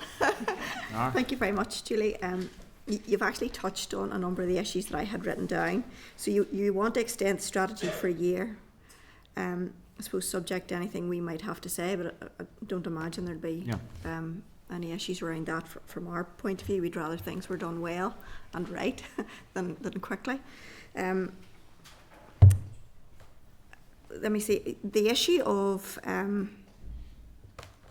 you touched on, I'd written down here, the issue about Sir Jenny was focused on outcomes rather than outputs, and you recognise that has kind of been a failing in how people assessed their own activity. So I suppose my first question is, what's been put in place to ensure that people are focused on outcomes going forward as they self-assess? And obviously the issue around the 500,000 a year, that's never happening. The department's under huge strain, so there's obviously going to need to be some kind of workaround and other ways to try and establish something that resembles the work that unit would do, perhaps not in a physical space or with that level of money. So could you maybe give us some indication as to your plans around that, and what potentially, I don't know whether you've had conversations at this stage about your budget and what you're going to get in your budget. We haven't yet had a briefing on those issues, but what you do think is achievable. Yeah, we've had conversations, but we haven't had any confirmation yet. So there is still a lot of uncertainty about budgets going forward. I think looking at the needs assessment service, we recognise that it's currently out of reach in terms of affordability, and previously we didn't progress the business case for that, just recognising that it was unaffordable at that time. I think we now want to really put all our ducks in a row so that we are in a position that we can bid for funding when there is a better environment to do that. So I think we also will want to look again at the model. There's been developments that have happened in the system ever since that model was developed, and we'd want to make sure that any model we put in place is part of a holistic system. So we want to take account of those. So there's a bit of work around that, but also just to actually drill down and put the case, have that business case set in ready so that we can move quite quickly when we're able to. There is a range of different things happening right across the system that don't deliver that model, but that do deliver improvements for victims and witnesses. I know PSNI, for example, has done is progressing work to develop an information, I'm trying to think of the right word, portal, so that victims and victims in particular, victims of crime, will be able to engage with them to find, to get progress updates on their case. So that's a piece of work that police are doing.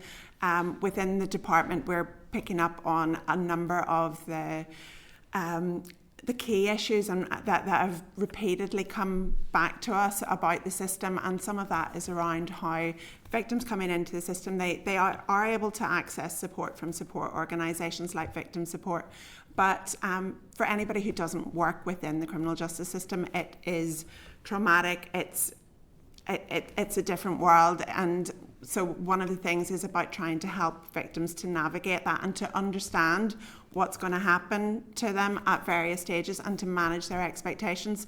So we're developing an information portal, again, a digital portal that really, there's an awful lot of information out there, but it's very hard to find. So this is about developing like a front face to that that's really easy to navigate, so that at any stage victims will and witnesses will know, well, this is what happens at this stage, this is what it's about, this is what the supports that are available at this stage are, and how I can access them. And also things like, well, what's a victim personal statement and how do I make it? You know, who can help me at various things? What's the role of the investigator in my case? What did public prosecution service do? So at some levels, very basic information, but basic information that unless you work in the criminal justice system, you don't actually We know where to start. understand them, that we take for granted. So we're doing that piece of work at the minute. We would want to be able to launch that this year. I think there's a second phase to that, which is then so that will be like a front face, easy to navigate front face that can take you to existing information, and that will add new information into as well. I think the second phase is to look at organisation and agency, public websites and the information that's on that, and make it more easily understood. So I think when we produce narrative, and when agencies and criminal justice system have produced narrative, it's easy to understand if you work in the criminal justice system, but again, would my mum and dad understand it? No, they wouldn't. So it's so I think the second phase of that is to look at the language and look at how things are explained and make that more accessible to victims and witnesses. So it's about managing their expectations. It's about demystifying, and it's not going to solve all the problems in the world, but it will hopefully take some of the trauma out of the system. And it's going to allow people to know what to expect and what their process is going to be. Yeah. Julie, just to go back on that issue about, you know, how are you going to make sure people are focused on outcomes rather than outputs? So some of that, I think when we were responding to the Sagini follow-up inspection, I think partly we took a very black and white approach to it, and we did say, and we acknowledged, you know, this answers the letter of your recommendation, but it doesn't actually meet the spirit. So we acknowledged that in our response. Within our strategy, we have built in the current strategy has an integrated performance framework, and it recognises and describes, well, what does good look like here? What are the outcomes that we are seeking to deliver, and how do we know if we're delivering them? I think the problem has been that we know we can describe what we want to deliver, but we don't always have ready access to the data. Now, a lot of the new services and supports that we've put in place, we're gathering data as part of those. We're also working with the Commissioner Designate to identify, well, what other victim metrics can we get, what's there already in the system that doesn't require, for example, a new causeway to start capturing. So what data is there that we can capture around victims, and then start using that data to look at how we're delivering against the charters, but also to look at how victims experience that. So far we do that through engagement with victim representatives, through things like the victim and witness survey. I think we need to get into the data that the criminal justice system holds, and that's a piece of work that we're currently doing. I think there is a bit of work to begin to do it, but that through the victim and witness steering group, we will start to monitor. We'll develop and identify a data set that we start to monitor, so we can see where the hotspots are and we can respond to those. And some of those hotspots will be systemic, and if that's the right word, and some of them will be at agency level for agencies to respond to. That's helpful, thank you. I just have a couple more.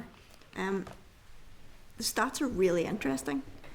And one of the things that was I picked up on was there's a high number who are disappointed, high number of victims and witnesses who are disappointed with the sentences that are handed down. Now maybe part of that is I think the public generally doesn't get the whole 50% thing and how that works, and I think a lot of us struggle with it at times.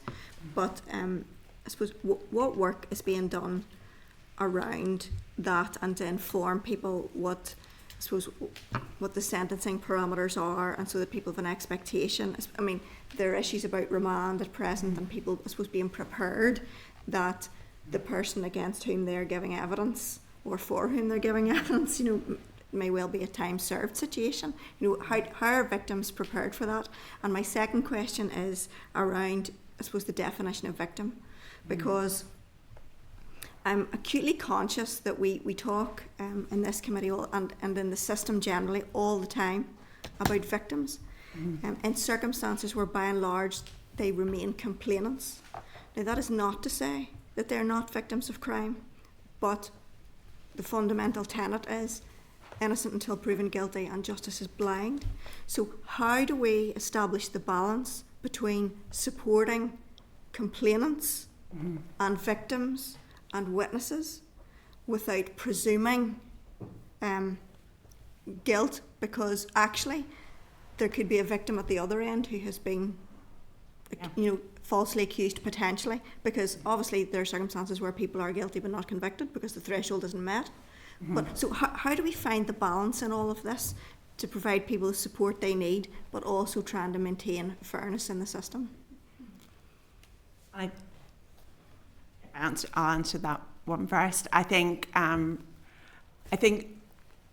times we've been quite good in how we use our language, and quite strict in how we use our language in talking about complainants or victims, and at other points where there's been kind of like a permeable kind of interchangeable. We've used those terms interchangeably, and I acknowledge the point that you're making. I think there, particularly as we start to develop work on a new strategy, we do need to look at the language that we use. I think partly as well, that's something that can get picked up in that that information portal piece that I was talking to you about, which is I'm going to call it My Justice Journey, because that's what we've been calling it amongst ourselves. So I think that's the space where actually we need to be engaging with the public more generally, but with people who are victims and witnesses and complainants, to explain those terms. And I think sometimes there are,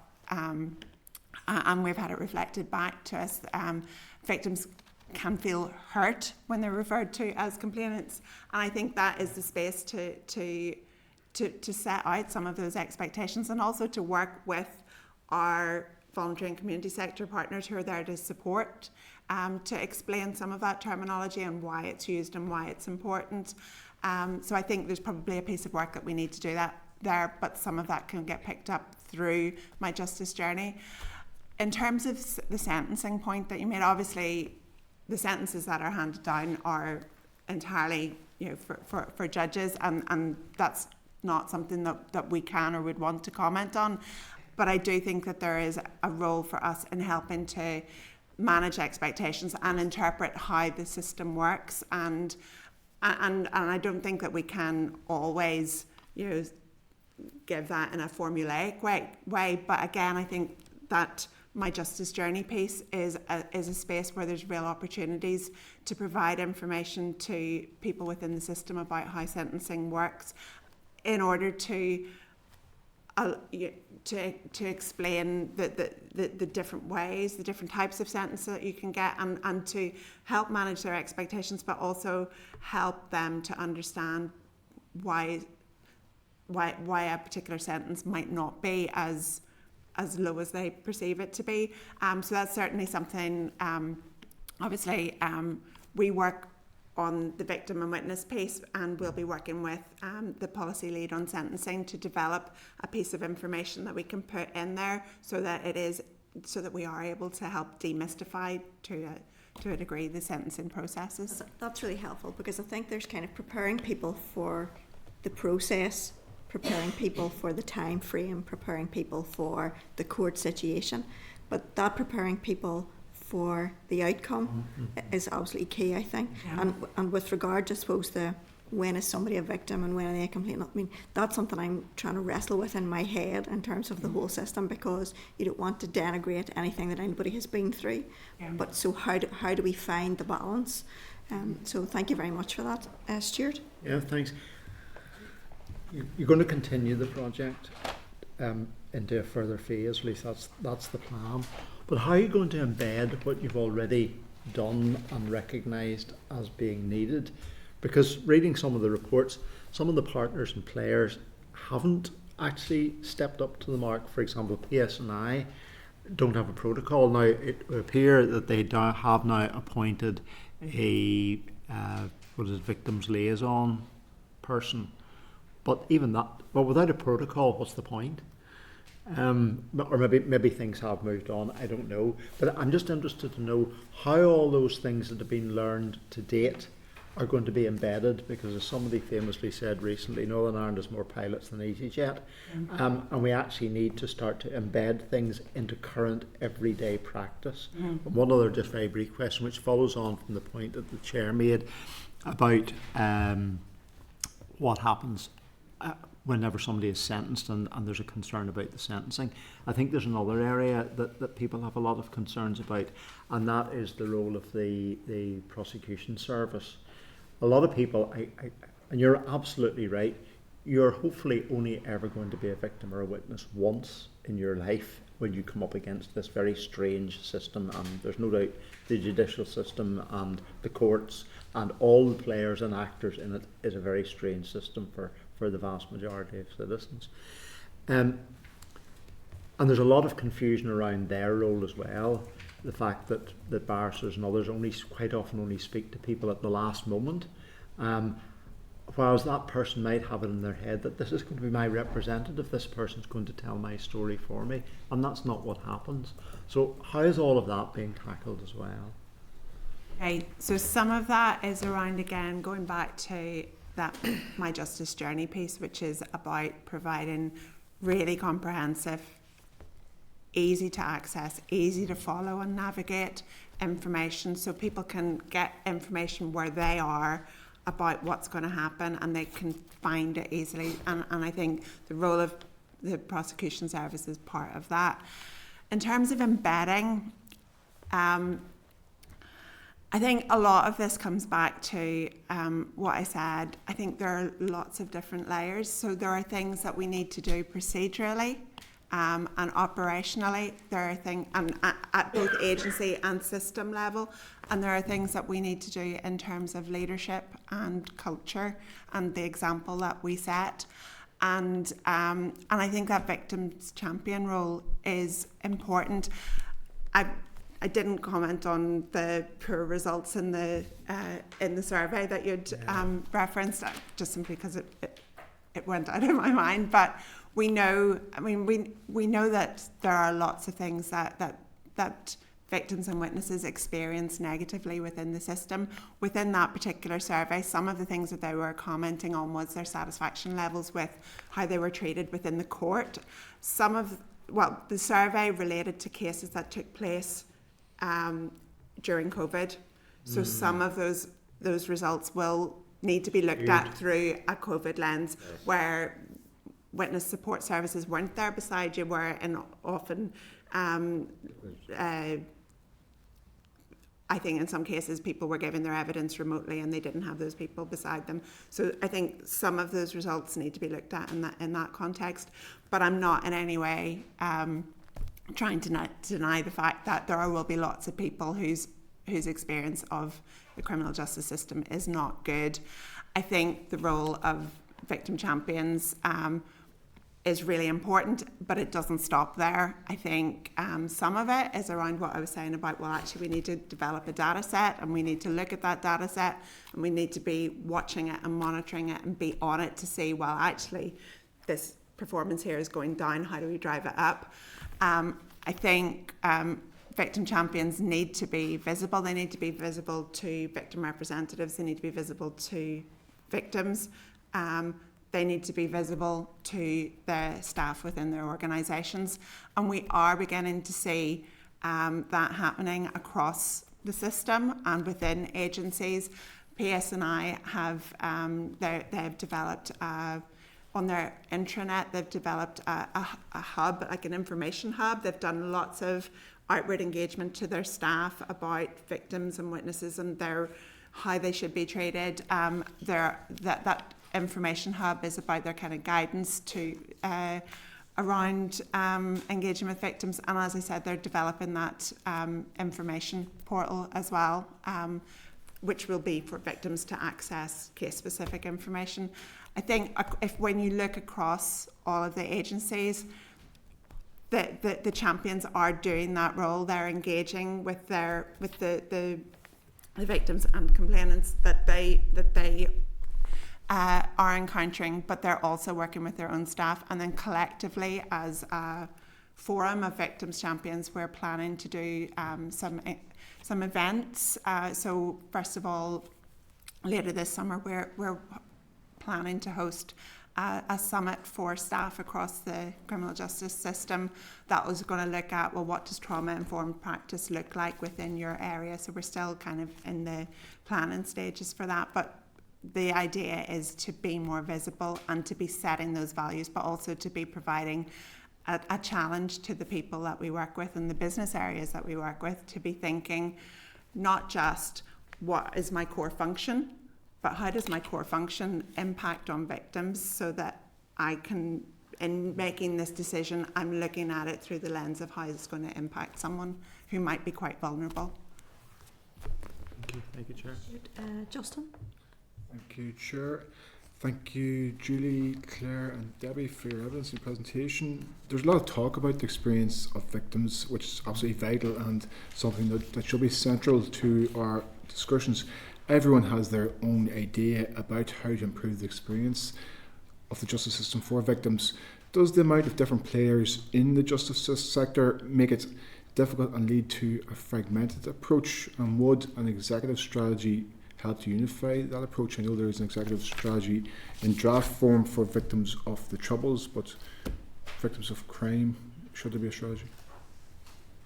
I think with victims of crime, I think the focus clearly is on criminal justice and justice players, and I think it is right that we are engaging widely across the criminal justice system. I think it doesn't stop with justice, and we know that victims of crime, there can be health impacts. For example, quite often there will be health impacts or mental health impacts. And in that, for those reasons, we have looked at the steering group that we have, the Victim and Witness Steering Group, and we've expanded the membership of that to include the Department of Health, so that because we see Department of Health as being kind of a really key player there. Now there will be other, a victim of crime, their education could be, their things like that could be impacted, but we really see the very key partner within the executive as the Department of Health. So we're really pleased that Health acknowledge this and work really closely with us as partners, have joined the Victim and Witness Steering Group, will be assisting and inputting as we develop our new Victim and Witness strategy. So I think for me that picking up on the health interests would be the very key thing. I'm not sure about an executive-wide strategy. I think that would be something that we haven't thought that far. It would be something that we would want to speak to our minister about. But certainly, we absolutely see that the impact of crime goes beyond justice, and that other departments have a role to play, and in particular, health has a role to play in meeting some of the needs of victims of crime. Thank you. Doug? Thank you, Chair, and thank you, and apologies, I missed a little bit of your presentation, so if I'm going to ask you a question now that you've already covered, let me apologise for that. But I've asked this question many, many times, and I don't think I've had a satisfactory answer to it at any stage. But certainly your strategy is really informed by the Northern Ireland Victims and Witness Survey. Can I just ask again, why on earth is domestic violence and sexual crimes not part of the Victims and Witness Survey? And is there plans to get that changed?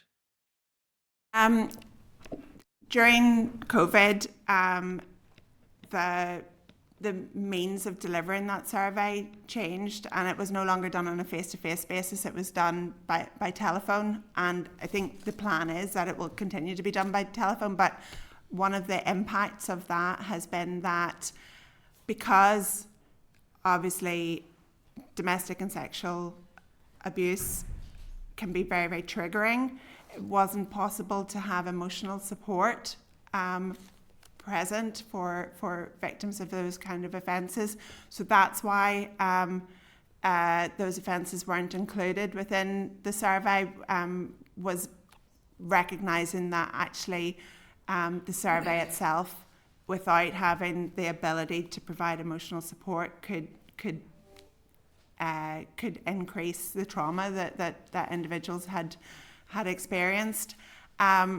We are looking at that survey and its future. I think one of the things that we would have some concerns about the level of engagement with it, for example. So I think going forward we'll want to look at the survey as a whole and how effective that survey is in really giving us access to the experiences of victims and witnesses, but also giving victims and witnesses, a means of raising those experiences.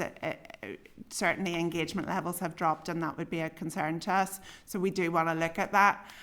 There are other ways in which we are engaging to find out the views of victims of those offences, including through under the separate domestic and sexual abuse strategy structures. We have got a stakeholder assurance group, and we would work very closely with lots of victim representatives from that sector. So and also through the Victims of Crime Commissioner. So I accept that the survey doesn't include those offences. I accept that it's limited in that respect. But I think our sense is that we need to look really carefully at that survey in the future. And as a steering group, the Victim and Witness Steering Group has decided that it wants to look at that and see what options there are to improve how we do that, and to improve the levels of engagement we get with whatever we put. If we continue with the survey, how do we improve engagement? If we go down another route, what does that look like? And obviously we'll want to engage with victims and victim representatives as we do that. Is there anything else that either of you? Or just research as well. Obviously we'll be tapping in with research and statisticians to see if they've got more appropriate means of getting that feedback, which is very difficult to get, and to approach anyone who's been a victim of one of those crimes, and to get them to relive that experience is just really risky. So we do want to engage with research and statisticians. And if I can, and I think you've given a very fair answer, and I've no issue with your answer, but I've got to say, I mean, this is incredibly important as we talk about violence against women and girls. That this is something that's really important to understand domestic abuse and sexual crimes, and how that affects the individual within the criminal justice system. So if I look at your data set, which says, this is great, people get their leaflet, and that leaflet is really helpful, I guarantee you that leaflet is not going to be helpful for somebody who's suffered domestic violence or sexual crime. It's going to be worse, and I think you've outlined that, because it could be triggering in many ways. So the data set that we have on our presentation here now, to me, now no longer reflects what I believe victims are really thinking about this, because we haven't included such an important sector within that group of victims and witnesses, and particularly when we talk about children of domestic abuse sufferers. I think that there's a real difference and problem there in itself. So I think it is an issue, but I accept the answer that you've given me, and thank you very much for that, and thank you, Chair. Thank you, Doug. Everybody happy enough then? Ladies, can I thank you very much? It's just a comment, really. I just want to commend, ladies, Yes. the work that you are doing, to be honest. That's been really, really refreshing in relation to, it's so multi-layered and multi-tiered, and you're going beyond for the victim in relation to how do you engage local people. So that's why I have no questions, because I usually like to have questions in regard to the process and the research and how you're going about the work, but I think you have presented a really detailed report, and you're looking at it's multi-layered, and you're looking both strategically, operationally, culturally, leadership. They're, to me, as the key areas of your work. So I just want to comment and commend the work that you are currently doing. Thank you so much. So, thank you. Thank you. Thank you. Thank you once again for your forbearance as we're running a bit late. Thank you very much. Thank you so much.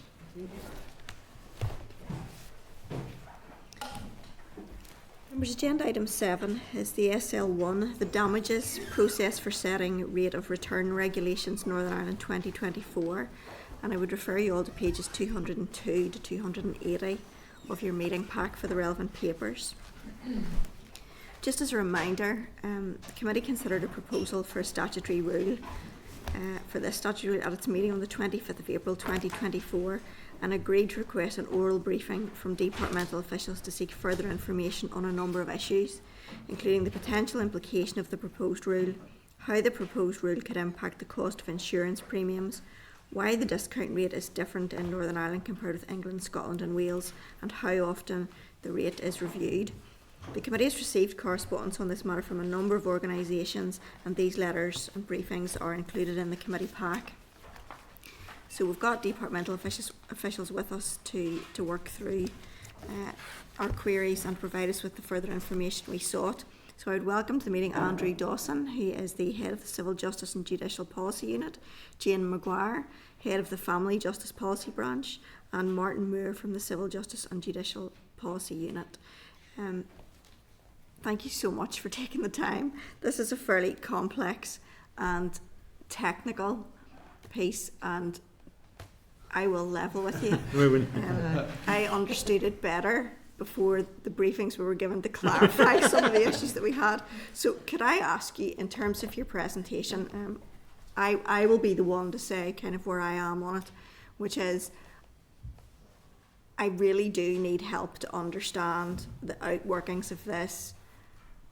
You know, it seemed straightforward at the start, now it appears not that way. So if you would, in terms of your presentation, pretty much certainly what I'm looking for is a dummy's guide too. Just to be clear, because I think it's important that before we agree to these things, we must understand that which to which we are agreeing, you know. So if I could ask you to be as simplistic in your explanation as possible, would be really helpful. Thank you. I'll do that on behalf. I'm presuming everybody's in the same boat as me, so thank you. That's fine.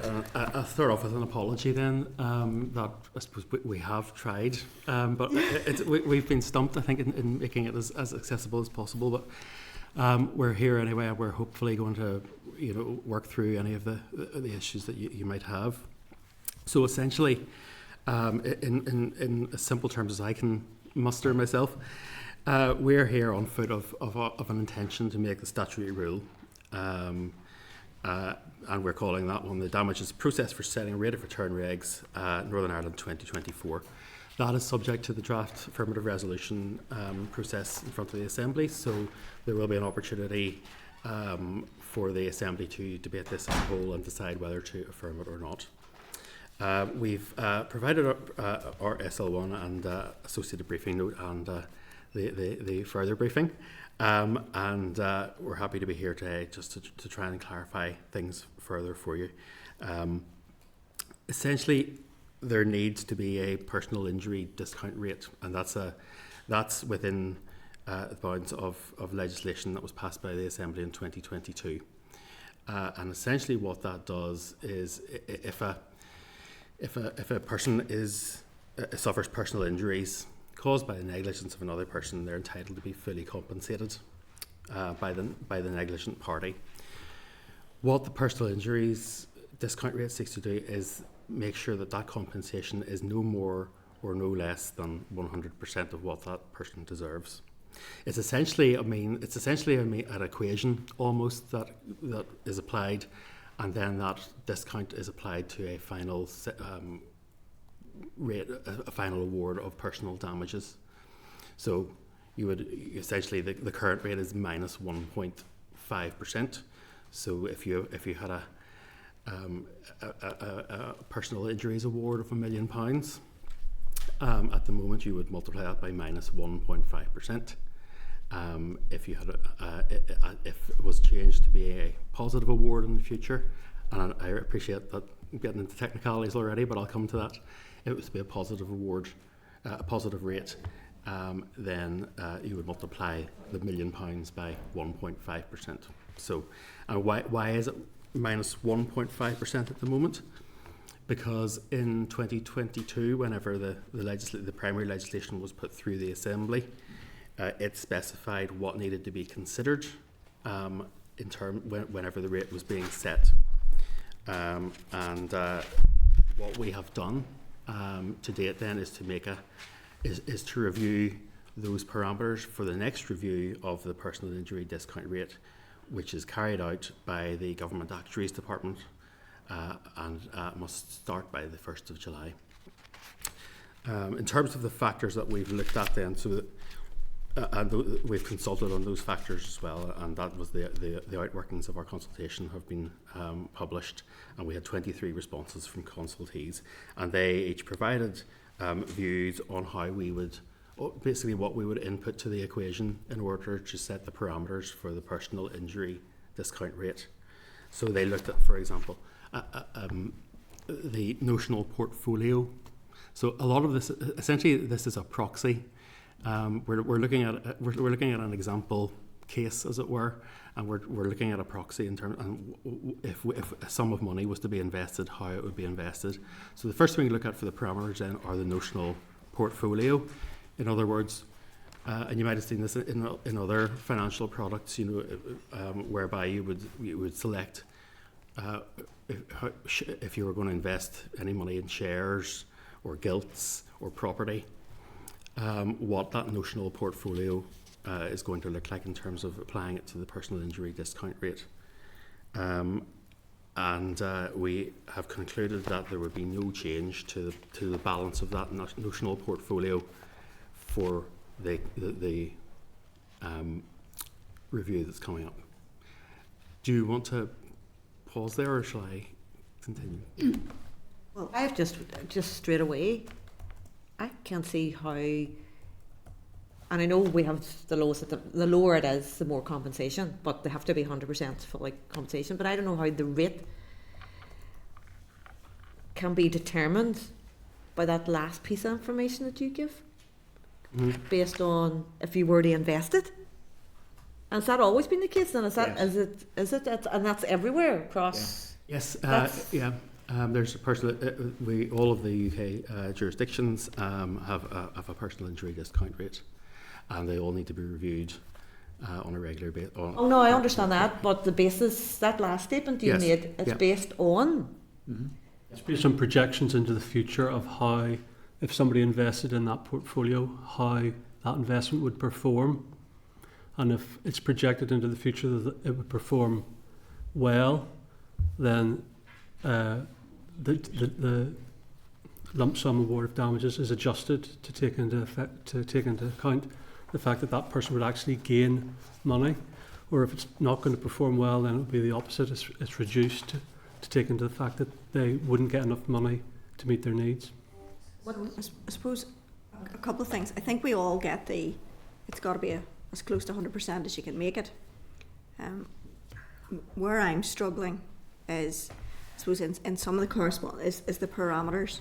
You've moved from, I can't remember what it was, to the average weekly earnings, I think. From RPI, Retail Prices Index, to average weekly to average earnings.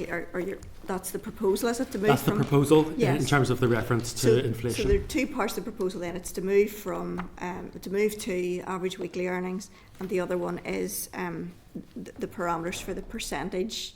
The deduction for taxation and investment. Yes. Yeah. And this is where it all gets a bit messy.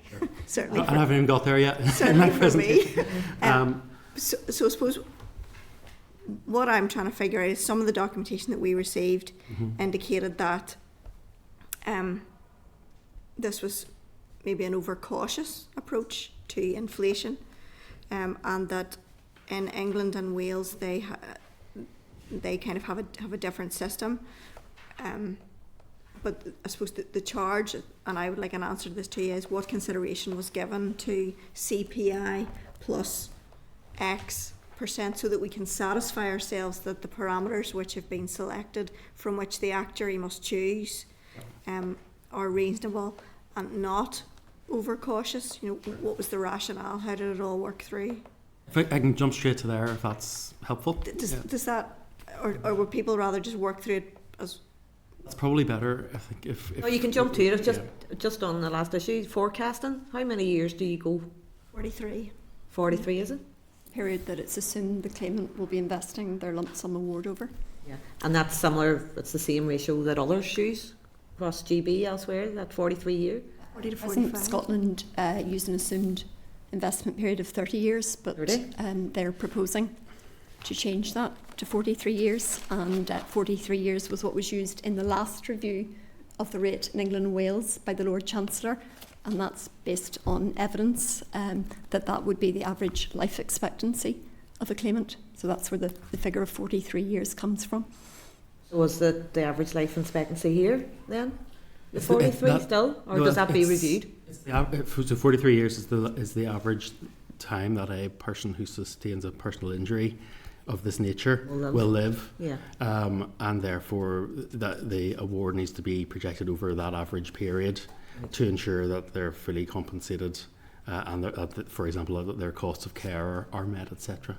That's reviewed then on an annual basis, is it? No, we Based have on the reviewed statistics? it in bringing forward these regulations and concluded that we don't want to change the 43 years. What do you mean you don't want to change? Is it Well, the evidence there's no telling there's you? no evidence to suggest that it ought to be changed. But you have checked for the statistical review of this year and the census figures and stuff and what that's telling us as of Well, we haven't looked at population this. estimates, etc. We take our professional advice and the detail and advice on this from the Government Actuaries Department. And their advice to us is that 43 years remains suitable and appropriate after they've considered all of the various outworkings of it. We did ask Stakeholders. stakeholders to provide any evidence that there might be in relation to this, and there was no new evidence that came forward to suggest that we should move away from 43 years.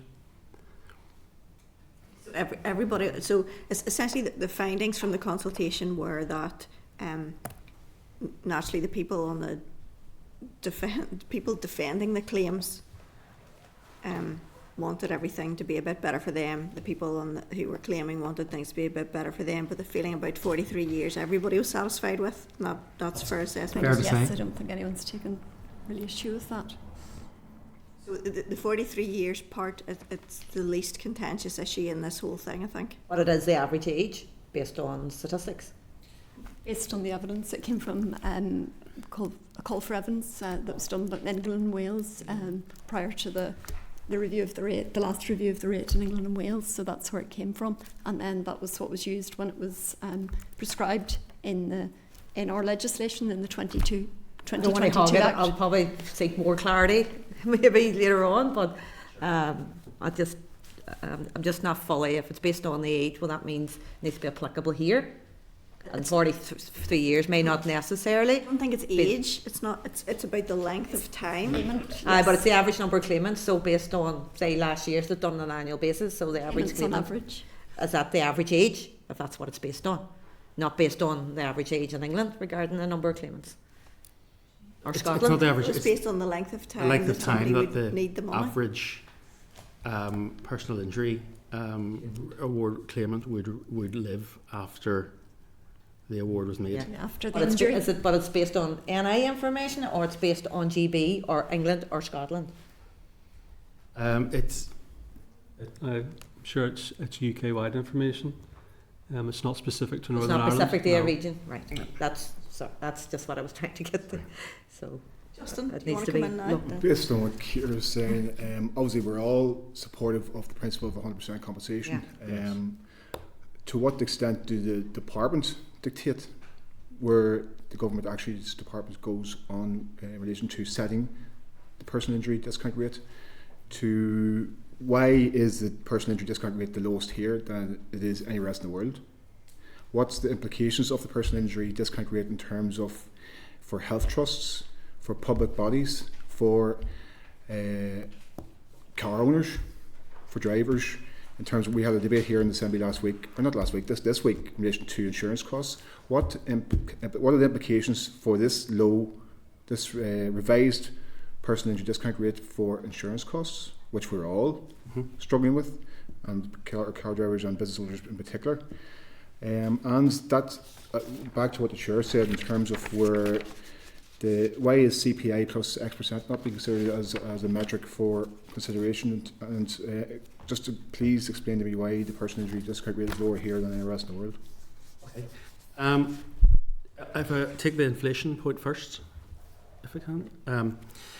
So at the moment, as I say, it's measured and calculated by reference to the retail prices index. That has historically tended to be about 1% higher than the consumer prices index, and therefore closer to damages inflation. So, in other words, it's been a better reference point and a reasonable proxy for damages inflation. However, the way in which the retail prices, RPI, is going to be calculated, that's due to change in 2030, and it will no longer be a reasonable proxy for damages inflation. So our starting point essentially is that we needed an alternative to the retail prices index. In terms of why we couldn't have a CPI plus 1 measure, for example, instead of AWE, essentially the legislation doesn't allow us to do that. We cannot prescribe an adjustment to an existing index. It has to be an index that exists, and CPI plus 1 is an adjustment to an existing index rather than an index that exists, and therefore we could not do a CPI plus or minus measure because essentially the legislation doesn't allow us to do that. So therefore the choice had to be between a prices measure and an earnings measure, and we came down on the side of for the parameters for the review, choosing an earnings measure, because having regard to the consultation responses, we took the view that in high value personal injury awards, on balance, more losses are likely to relate to earnings than to prices. So for example, loss of earnings or care costs. And then having made the choice in terms of moving to an earnings measure, we then had a further choice to make between annual weekly earnings or the annual survey of hours and earnings. And we chose annual weekly earnings based on advice from the Government Actuaries Department. Historical changes to the methodology for ASH mean that it's less reliable for long-term projections than the one we chose. So Andy, can I just take you back one step? Sure. You said that losses are more likely to relate to earnings rather than prices. Yeah. Thank you. And there was another thing there that I wanted to check with you. Legislation doesn't permit you to do it because it has to be a measure that exists rather than a measure that's then adjusted in some way. Okay. So a measure that exists is CPI. However, CPI plus 1, which can be used for other purposes, we couldn't use that because that's an adjusted measure and not permitted by the primary legislation. We have committed to review the legislation before the next review of the discount rate to see if there's merit in, or if it's possible to provide more flexibility in terms of what the legislation says about inflation. Well, that's helpful to know, actually. There's the standard adjustment from 0.75% to 1.25%. Does that not lead to an overprudence scenario? Overcompensation? Again, we've been governed, I suppose, by the principle of 100% compensation. And in terms of the deduction for taxation and management expenses, our thinking there was that returns earned on an investment are offset by the cost of tax due on those returns, and also investment advice and management expenses. So the current adjustment for that is 0.75% based on an analysis of the tax system at the time. And we've updated that analysis and found that there's an increased tax burden. Yeah, that's it. It's really to reflect on basis of the advice from GAD, the increased tax burden on plaintiffs, which according to GAD's advice has increased by around 0.5% per annum on average. Back to my original question, to what extent have you informed GAD's approach in this? We've informed GAD's approach to the extent that we have now recommended the parameters for their review. So in other words, so for the Justice Minister to say that her department doesn't play any role in terms of setting the personal injury discount rate, is that the reality? Statutory the parameters by which the government actuary is to set the rate are prescribed in legislation that was obviously enacted by The Department of Justice? By the Assembly, and the power to amend those parameters, for example, to take account really what this is doing is to update them and to reflect sort of updated economic conditions and forecasts.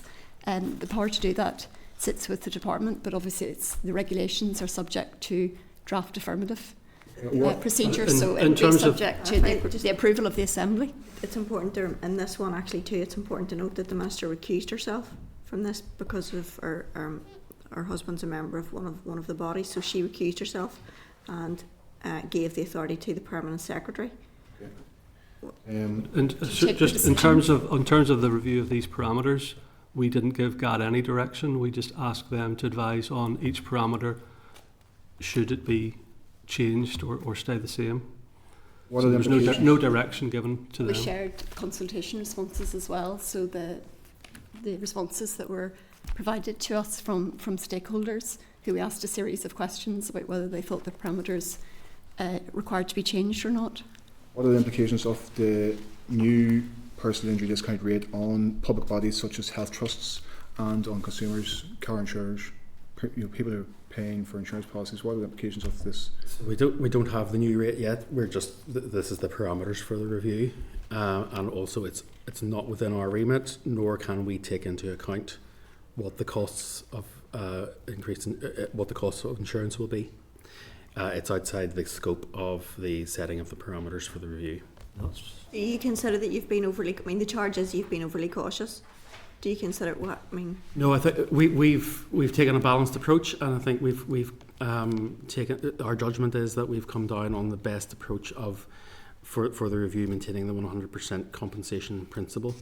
I mean, I would say we have been accused, I think, of being overcautious by some, but equally, I think that we've also been accused of being not, Depends who the accuser is. Depends who the accuser is, yeah. no, that's just in some of the cars, but obviously there's a lot. We got kind of a lot of feedback about this. Yes. So it's kind of interesting, and there were issues to answer, but I suspect that the people who have written to us will take some comfort from the fact that you're going to review the factors that can be taken into to afford some flexibility to allow for CPI and so on. Yes, that's certainly something that we felt was necessary to do. So just that particular inflation provision. Yeah. All right, Doug. Yes, thank you, Chair. Look, this is horrible because I remember doing this in 2022 and just how difficult it was in 2022 to come up with something. Can I just get my head onto this? What we're doing here now is just setting the parameters, and the actuary department will set the rate in July of this year. And when they set that rate in July of this year, that'll be for the next 5 years. Am I correct in saying that so far? They will set the rate. The review begins in July. They have to deliver the outcome of the review in 90 days. They will then deliver the report to the department, and the new rate would come into effect the day after the department lays the report before the Assembly. So we're probably looking at autumn before a new rate would actually come into effect. Yeah, and if we don't agree this SL1, so in other words, we're not agreeing to the change in the parameters, therefore the review will still go ahead, but it will use the old parameters to be able to do that. Correct. I'm correct in saying that? Absolutely correct, yep. Right, so could I just ask then, because I mean, you are the subject matter experts and I get that, but can I ask what evidence base you have used to say, we need to go from the the RPI to the AWE. Isn't it great to use these words as if you know what I'm talking about? But I'm not. I'm literally reading stuff out here. But what's the evidence base to say that's the best way to go in regards to this? Sure. Again, we deliberated long and hard about it, and essentially we went through a number of steps. So we first of all knew that we had to move away from RPI. RPI was no longer going to be suitable, and then once that step was taken, the next choice was: is it a prices measure like RPI, or do we use an earnings measure? And the decision on that was to have an earnings measure. And the reason for that was that, having regard to the consultation responses, we thought that losses that needed to be covered by long-term, for the long term, were more likely to relate to earnings than prices. So, for example, the claimant's loss of earnings or the care costs associated with their care. Having decided then that we needed to use an earnings measure rather than a prices measure, we needed to decide what earnings measure. We went with AWE, annual average weekly earnings. We also considered ASH, the annual survey of hours and earnings. Based on advice from GAD, the Government Actuaries Department, historical changes to the methodology for the latter, the annual survey of hours and earnings, mean it's less reliable for long-term projections than the one we chose, which was annual weekly earnings. So annual weekly earnings is in our view better for long-term projections, and we're looking at this over 43 years.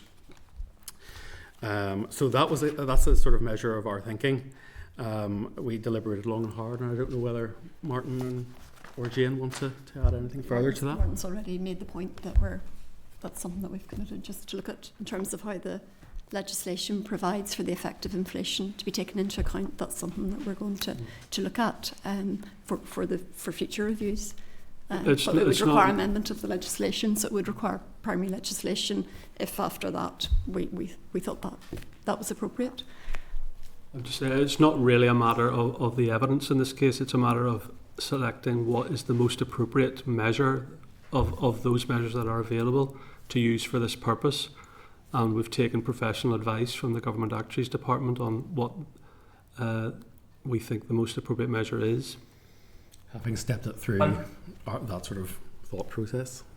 Yeah, and the standard adjustment of going from 0.75% to 1.25%, and if we agree that on this SL1 now as well, going forward, that's what they'll assess us on when come July. But what happened, because we have no idea, because we're not in line with the rest of the UK on this, are we? In England, Scotland, and Wales, so they're all at a different level. What happens if they go a different direction? Do we end up with ours being well out of sync?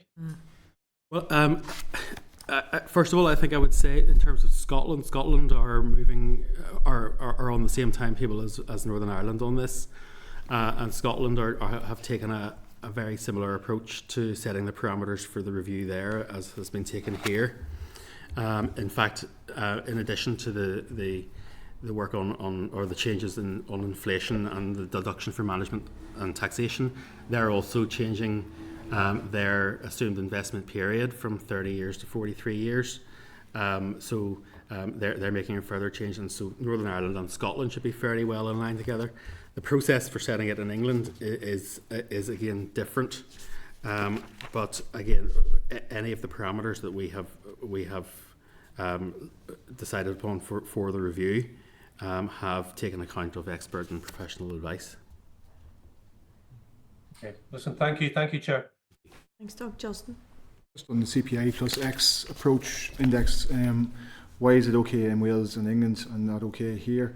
Have you taken into consideration the DAC Beechcroft response to the consultation, which says that to support the position, as we all do, that plaintiffs should receive full compensation? That must, however, mean exactly that, not under, not over compensation. The mechanism for setting the personal injury discount rate in the North is set out in Schedule C1 to the Damages Act 1996. We are concerned that the outcome of this consultation and the changes proposed to Schedule C1 will lead to significant overcompensation of plaintiffs.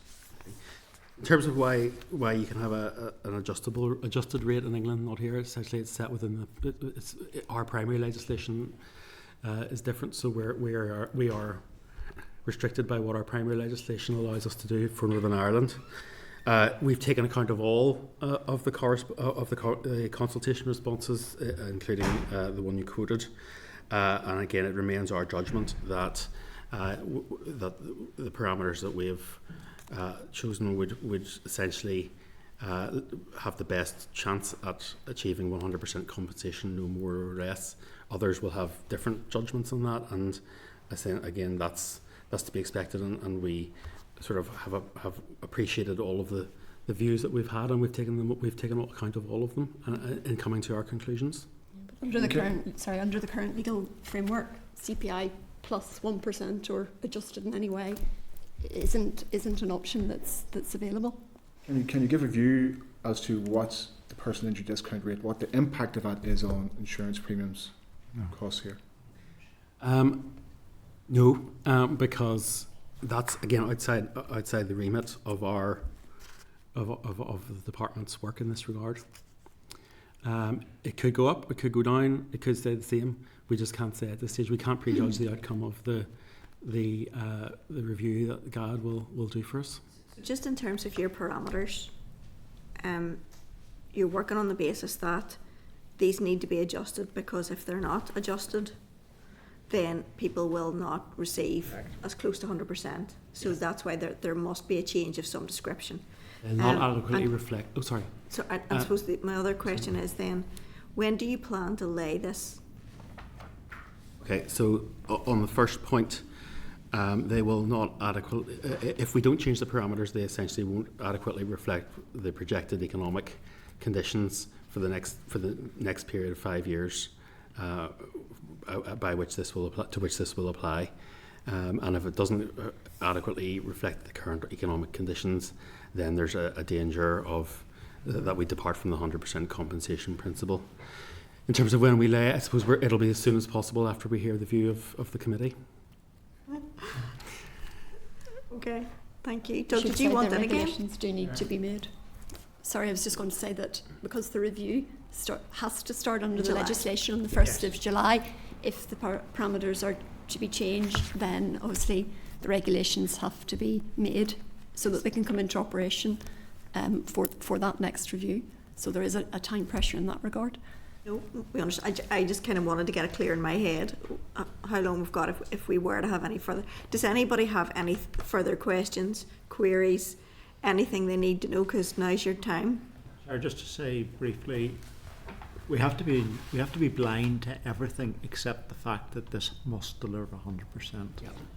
That's the reality of it. Whether it's those that are arguing various other things outside all of this, so we have to be blind to all of that. Doug said he was dealing with this back in the last Justice Committee. I dealt with it in the one prior to that. This is the third time I've sat through this conversation, and every time we've agreed with you, because the bottom line is, right since day one, you've always achieved 100%.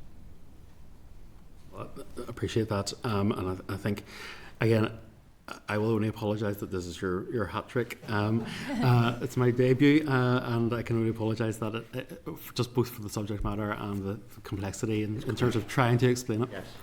Just to clarify again, from my own mind, the standard adjustment from 0.75 to 1.25%. Why is that standard adjustment increased by 0.5%? Okay, so again, I think that the first, I suppose, the key point is that it reflects the increased tax burden or tax drag. Martin's probably, or Jane are probably better to explain the detail of that. Based on GAD's advice, that on average the tax costs that claimants will pay will increase by 0.5% on average. Tax business folks. Yeah, it's Just on one of the questions that Mr. McNulty asked, which I don't think was quite answered, about why we have a lower rate than elsewhere. If the Assembly agrees to make these changes that we're proposing now, and if the Scottish Parliament does the same for Scotland, then Northern Ireland and Scotland will be aligned, because the review in Scotland happens at the same time as the review for Northern Ireland. England and Wales we can't speak to because they're under a different legislative regime, but at least with Northern Ireland and Scotland should be aligning. Way lower than anywhere else Well, in the world. Okay. The rest of the world, I don't know, but in terms of the UK, largely because of the timing of when the Northern Ireland review took place in 2022, whereas in Scotland it was set in 2019, 19. and in England and Wales it was 2018. All three jurisdictions, the review will take place this year, so while we can say that assuming the regulations are made in both jurisdictions, that Northern Ireland and Scotland will be the same, we can't say they'll be the same with England and Wales. It's possible that they'll draw closer together. Because the time at which the review takes place is important, because it's that time when the projections into the future are made, and projections into the future made now may be different from when they're made earlier or in the future. It's getting better and better, Justin, isn't it? Ciara? It's just on that last line, it's based on a moment in time and your projections into the future. Yes. And obviously there's a timing issue as well, which would the variance. What is there any thoughts on what England may go for, different from what yourselves are proposing in Scotland? Can't say, because under the legislative framework in England and Wales, unlike here where sort of the detail of the methodology is prescribed in legislation. Yeah. In England and Wales, much of the detail is left to the Lord Chancellor's discretion. So, for example, the makeup of the investment portfolio that a claimant is assumed to invest in, the amount of the appropriate deduction for tax and investment management expenses and so on.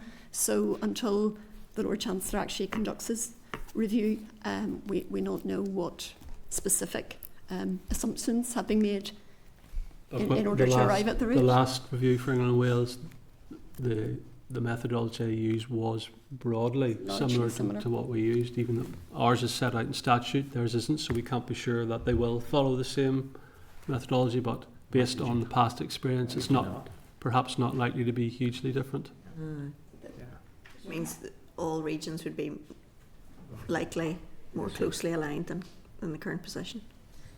Timing is like, I think, in England and Wales, I think their review sort of is to begin roughly mid-July, and they have a bit longer for their review to be carried out. So it may be a bit later, but it'll not be. We were years. There was a difference of years last time between ourselves and the other jurisdictions, so there won't be that. And say in Scotland, depending on whether the Scottish Government approves the regulation, their equivalent draft regulations, then we would align with Scotland. Right. Does anybody have any further questions, or are we content that we can allow the officials to go now? Yes? Onward. Go back. Just the south. Sorry, is that what do they use? So in the Ireland, there's a personal injuries assessment board. It's a different system entirely, and Sorry, the note is set by the courts. So. yes, yep. So there's a personal injuries assessment board, but it's set by the courts, and it's currently their rate is currently plus 1.5%, but that takes account of the fact that they, they've a different system entirely. Yeah, so they've 1.1% for future care costs, and then 1.5% for all the other future financial losses. So that rate was determined by the Irish Court of Appeal. There is a power for their minister to set a rate in legislation, but we're not aware that has ever been exercised. So they separated the care and the future earnings. Yeah, they set out we're doing the just rate future care earnings. costs. We're doing one rate for all. One rate for all all. losses. Yeah, they do a Yes. split of future losses, and then there's a separate one for future care costs. Okay, and do they use ASH or the average monthly or weekly or anything? I think you've exhausted our knowledge of that one. Unfortunately, I'm not sure how they approach that, but it's a very different approach So taken. I the don't think final that figures. it's quite as transparent as to how they came to that rate. It was a court judgment rather than a government exercise. Statutory, right. Right.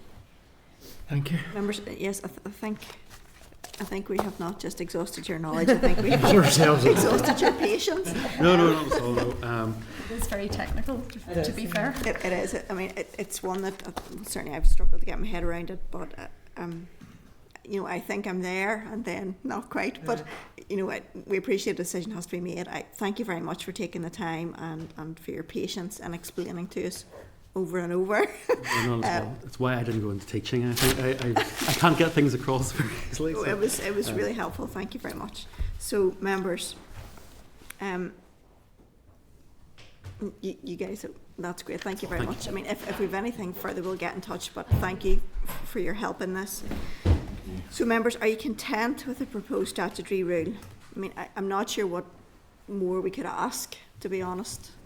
I mean, so I can't envisage there'd be further information or clarification required. Thank you very much, everybody.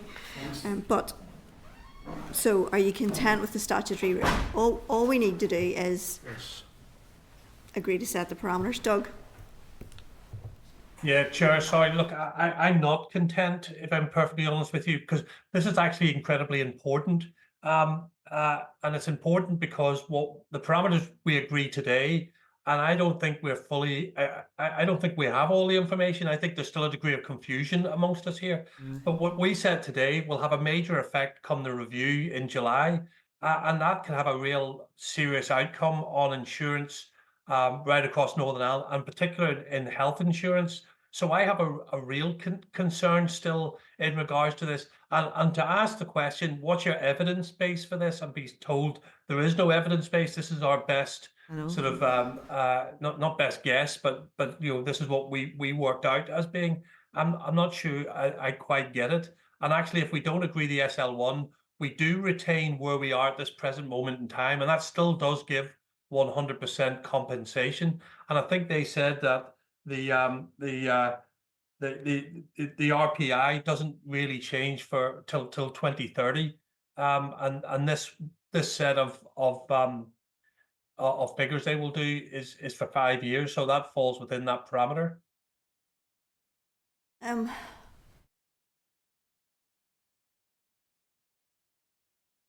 Chair, the reality is that we have to ensure the continuation of the 100% rate. This is about the victims of serious issues that are life-changing. I think the committee interfering in this will do so at its peril. The arguments have been brought forward at least on 2 previous occasions.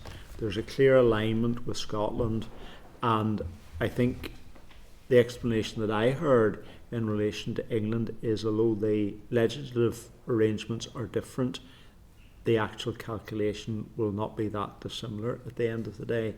But what has to be achieved is the 100% rate.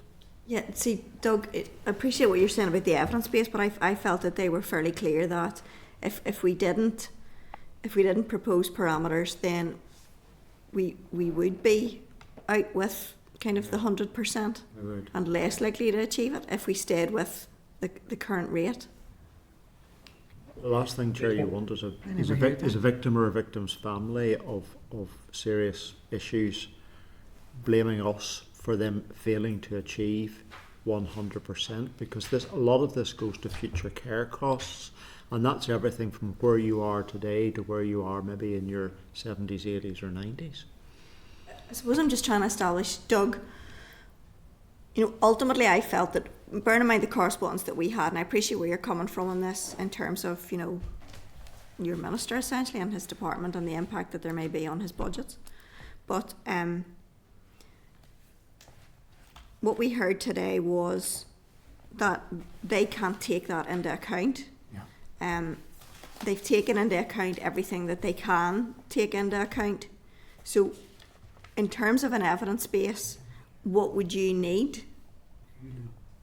Well, I would need to understand Chair, is they're going from a standard adjustment of 0.75 to 1.25. Yeah. We are still the lowest in the world in regards to this, and that's going and I feel it may well force up insurance prices, whether they're car insurance prices or whether they're hospital and health insurance prices. So I'm looking to try and understand that. I mean, nobody's saying Scotland's going to move from 0.75 to 1.25. They did say that. They say they're expecting exactly the same Scotland to be the same as us. Yeah, they're expecting Scotland to be the same with us, as in moving from the Percent discount rate. in the movement to the It's 1.5 to 1.5.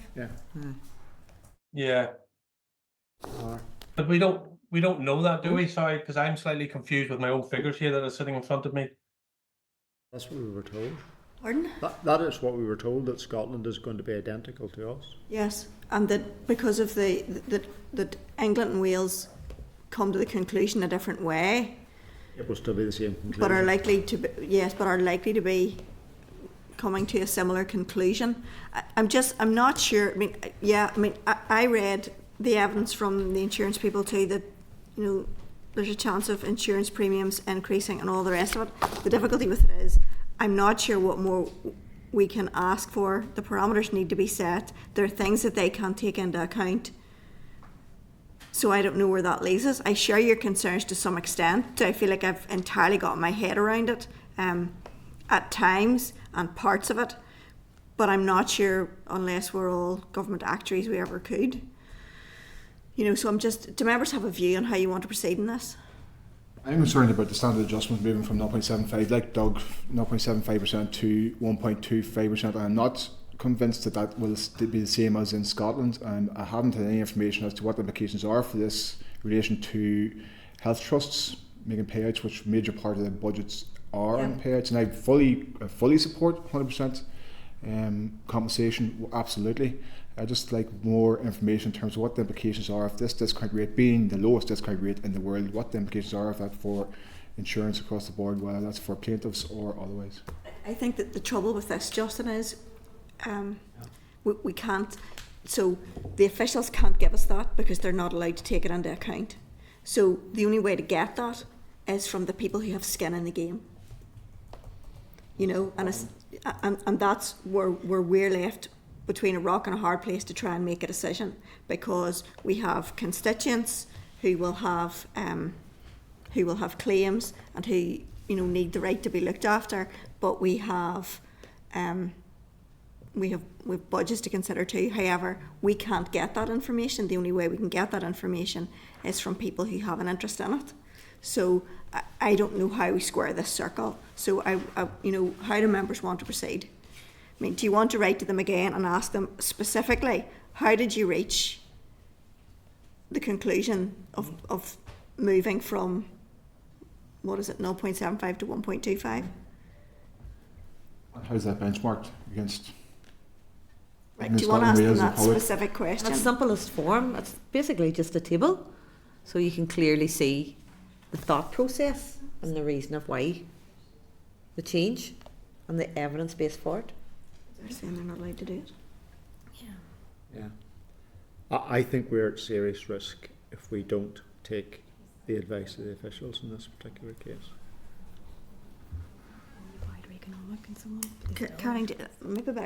Karen, you speak to the entire committee rather than just me. It'll be helpful for everybody. I was only just highlighting that the predecessor committee, the damages return on investment bill, which obviously was discussed there, and just in their committee report had said that the committee respected the position that wider economic and societal impact should not be taken into account when considering the framework to set the personal injury rate. It did, however, recommend that the department should publish an impact assessment setting out potential implications of different rates on departments and businesses when a review is due to take place. So just simply highlighting the predecessor committee views on it. So sorry, the predecessor committee thought the department should take those things into account? Not to take it into account, but to publish an impact assessment. Should look back and publish see what. An impact assessment. Well, we could ask that. Well, hold on. Are they permitted to do that? It may not be. But we can ask them. Well, how about then, One more week. we write to the department, Just one more. I think just write to the department, get our heads right. clarify the 0.75 to 1.25. So how, why, and then highlight the previous committee, the predecessor committee's issues around an impact assessment, stating that it should be done. Ask them, has it been done? Can it be done? Because it may be that they're not permitted to do it, because that was certainly the vibe that they gave us today, or that was the information that they gave us, and then see where that leaves us. You could see why they couldn't do that. But I suppose Let's ask rather than assume. I just asked for, just even if it's a table, option appraisal, just their process is a table format, but option appraisal when they're making these changes. And what was the options for each of the changes that they made?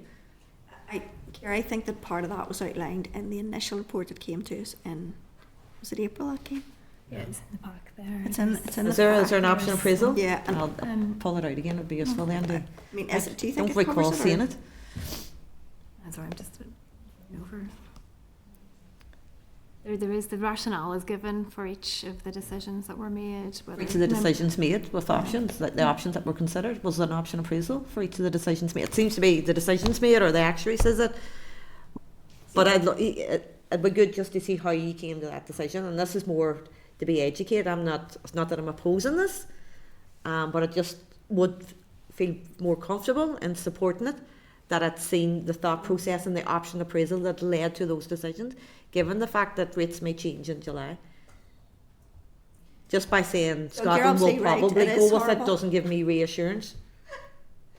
Yeah.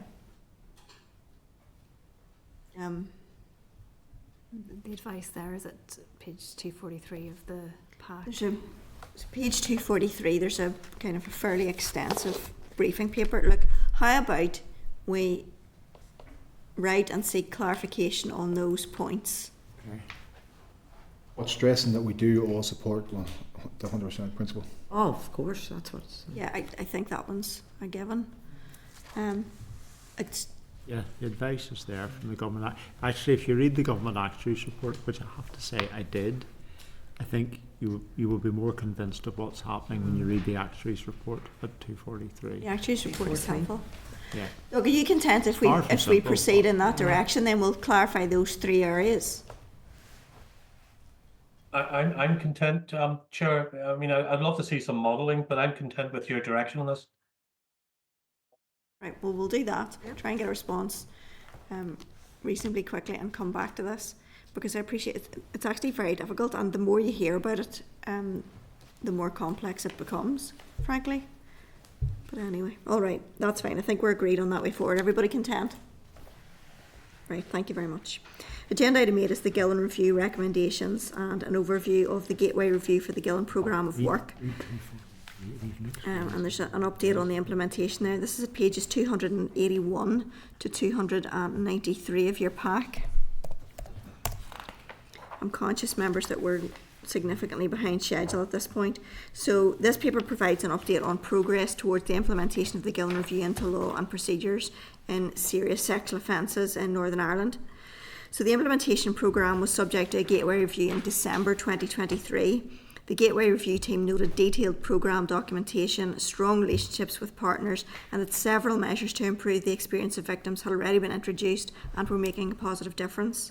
However, the programme was given a red stage gate assessment due to concerns including the ability to deliver the full programme objectives within resourcing constraints, which you can understand. The Gateway Review team made 9 recommendations, and the department is taking forward work to address the issues identified with a revised delivery plan and other documents expected to be in place by the end of June. So I presume that members are content to note the documentation we've already received, and we may seek to have oral evidence at some stage later in the year, because I think in advance of that it would be helpful to have a proper budget briefing and for us to have established how we're going to take forward our own strategic priorities and so on, so that we can hear at a more appropriate time when we're better informed. Are members content? Content, yeah. Thank you. Agenda item 9 is the Domestic Abuse and Civil Proceedings Act. It's a consultation on a draft report under section 29, so pages 294 to 337 are where the relevant papers can be found. The Department is seeking to consult on proposals aimed at enabling access to justice for victims and survivors of domestic abuse in Article 8 Children Order Northern Ireland 1995 proceedings. It is proposed that the consultation will run for 12 weeks between May and August this year. The Department intends to publish a post-consultation report once the consultation exercise has ended and responses have been considered. Following this, it intends to lay a report in the Assembly setting out its proposals for enhancing access to justice in the family courts for victims and survivors of domestic abuse. Are members content to note the document? Content, yeah. Thank you. Agenda item 10 is the LCM around the Post Office Horizon System Offences Bill. So this is pages 338 to 375 of your meeting pack. At last week's committee meeting, the committee received an oral briefing on a proposed legislative consent motion for the aforementioned bill and agreed to it being laid before the Assembly. The LCM was laid in the Business Office on the 13th of May, and under Standing Order 42A7, the committee has up to 15 working days from the laying date to complete its report to the Assembly. The deadline for the completion of the committee's report is therefore the 3rd of June this year. So given the restricted time frame for scrutiny and reporting, it's unlikely the committee would be able to undertake further extensive or detailed scrutiny. And a draft report is going to be included in next week's meeting pack for your consideration. So I'm going to ask whether you're content with the proposal to extend the provisions in the Post Office Horizon System Offences Bill to Northern Ireland by way of an LCM, or whether you require any further information or clarification. Obviously, it just, once again, LCM's not the ideal, but I think we have been fully informed and fully aware of the detail. And I think there's no point in reinventing the wheel. Everybody's in the same boat on this one. So I would and we wouldn't want to see people in Northern Ireland disadvantaged. I suppose the other issue becomes one of there's going to be a draft report prepared. Beyond the conversations we've already had, is there any other issue that members would like to be included in that report? No. I suppose the only thing that I would like included in it is the whole issue around, like, there was political agreement around this issue. We wanted to see Northern Ireland included in this bill. We wanted the people affected in Northern Ireland to be treated in the same way as others affected across the rest of the UK, and just to show that there was kind of political agreement and political collaboration around these issues. I think that's important and gives confidence to the people of Northern Ireland. Are members content with that then? Thank you. Agenda item 11 is Statutory Rule 2024-106, the Judicial Pensions Remediable Services etc. Amendment Regulations Northern Ireland 2024, pages 376 to 393 of your meeting pack. The rule is going to be made under the, I've already laid out the title of the rule. The Judicial Pensions Regulations made provision for the MacLeod remedy to be applied to a number of groups of judges who were not covered under the 2022 Act. This statutory will make technical amendments to the Judicial Pensions Remediable Service etc. Regulations Northern Ireland 2023 to ensure the deliverability of the original policy intent for immediate detriment members, including litigants and gap judges, so that the MacLeod remedy can be applied. The Examiner of Statutory Rules has raised no concerns regarding the technical aspects of the rule, and she reported that on the 14th of May, and that report has been published. It can be found at pages 3 to 10 of your tabled pack. The committee at that time agreed that it was content with the proposal for the rule, and that was at the meeting of the 25th of April. The Department has confirmed there have been no changes to the policy content since the proposal was considered by the committee. Are members content with the statutory rule? Content, yeah. If you're content, then I'm going to put the question that the Committee for Justice considered SR 2024-106, the Judicial Pensions Remediable Service etc. Amendment Regulations Northern Ireland 2024, and has no objection to the rule. Members agreed? Yes? Agreed, yeah. Yes. Thank you. Agenda item 12 is SL1 Proceeds of Crime Act 2002, Search, Recovery of Crypto Assets and Investigations, Codes of Practice Order Northern Ireland 2024, pages 394 to 410 of your pack. The Department of Justice proposes to make a statutory rule under the Proceeds of Crime Act 2002, which is the 2002 Act, to bring into operation 2 revised codes of practice and 1 new code of practice. This is required following amendments made to the 2002 Act by the Economic Crime and Corporate Transparency Act 2023 in relation to crypto assets. The statutory rule will be subject to the draft affirmative procedure. Are members content with the proposed statutory rule, or do you require any further information? Content. Thank you. That takes us to item 13, which is the forward work programme. An updated forward work programme is at pages 412 to 416 of your pack.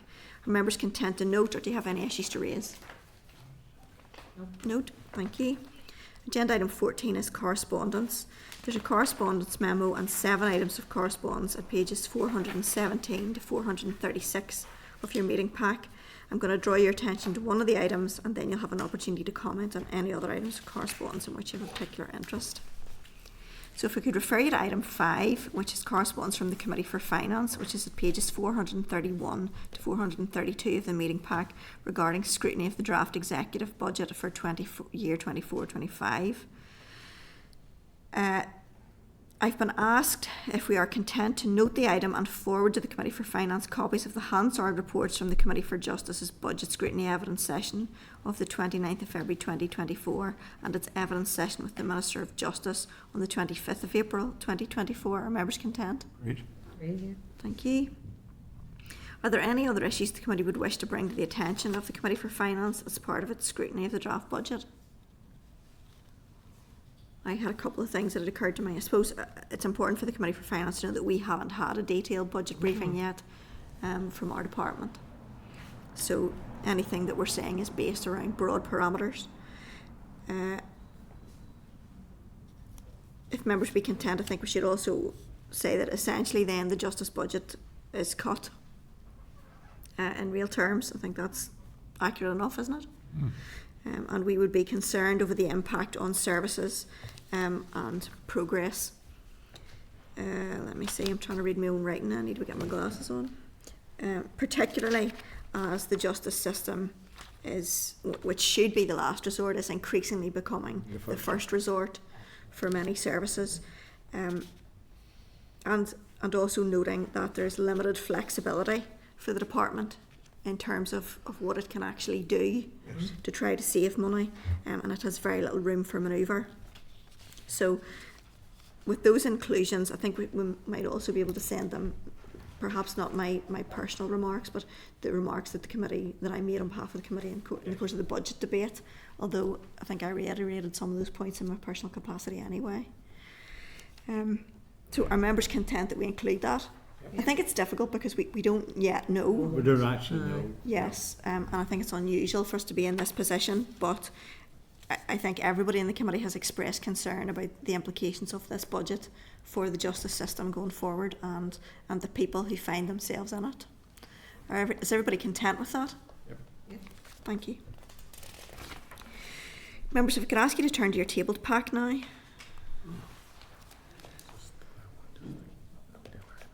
Oh yes, apologies, I've missed an item there. Johnny's brought to my attention. So I just in terms of the other items of correspondence set out in the correspondence memo, are members content to note, or do you have any issues you want to raise?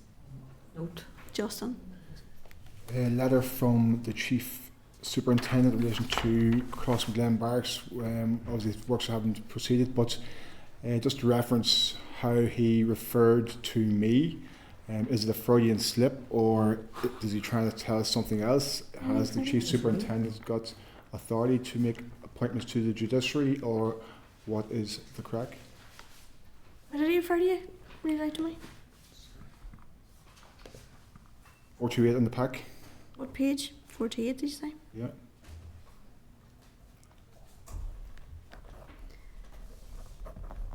That'll be good. I know. What am I looking at, Justin? Oh, Justice McNulty. Oh, nice, nice.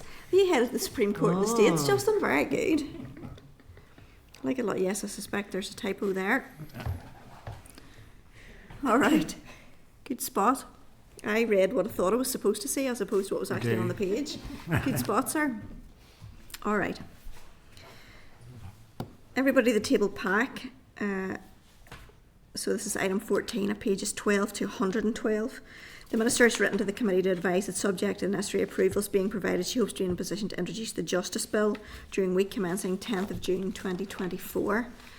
That has been included in correspondence from the Department, along with a paper outlining the contents of the bill, the draft of the bill and a draft explanatory and financial memorandum. Are members content to note these items for now? Yeah. Thank you. Then the Criminal Justice Bill LCM the second LCM. The Department has responded to the committee regarding a number of issues that were raised during last week's oral briefing on a proposed second legislative consent memorandum for the Criminal Justice Bill. Just by way of context, at last week's committee meeting, the committee agreed that it was content in principle with the bringing forward of a second legislative consent memorandum to deal with confiscation reforms related to proceeds of crime, registered sex offender notification requirements, an offence related to the making of deep fake images, and any extension to the scope of a current possession of a paedophile manual offence. The committee also agreed to reserve its position on the Department's fallback position that there may be a need to table a debate on the legislative consent motion before the committee has had time to report. The committee has stated that the Department has stated that the hope is that this fallback option would not have to be engaged. The committee also agreed to write to the Department to request information on a number of issues, including the creation of a new offence related to the making of deepfake images and equality and human rights issues. The Department has addressed each of the issues raised and has provided an update in relation to a new cuckooing offence. Are members content to note? Thank you. Agenda item 15 is the chairperson's business. I think on this one I just would like to record that we have agreed that our strategic priorities, and I just want to get to the appropriate page in this, if members will bear with me a second.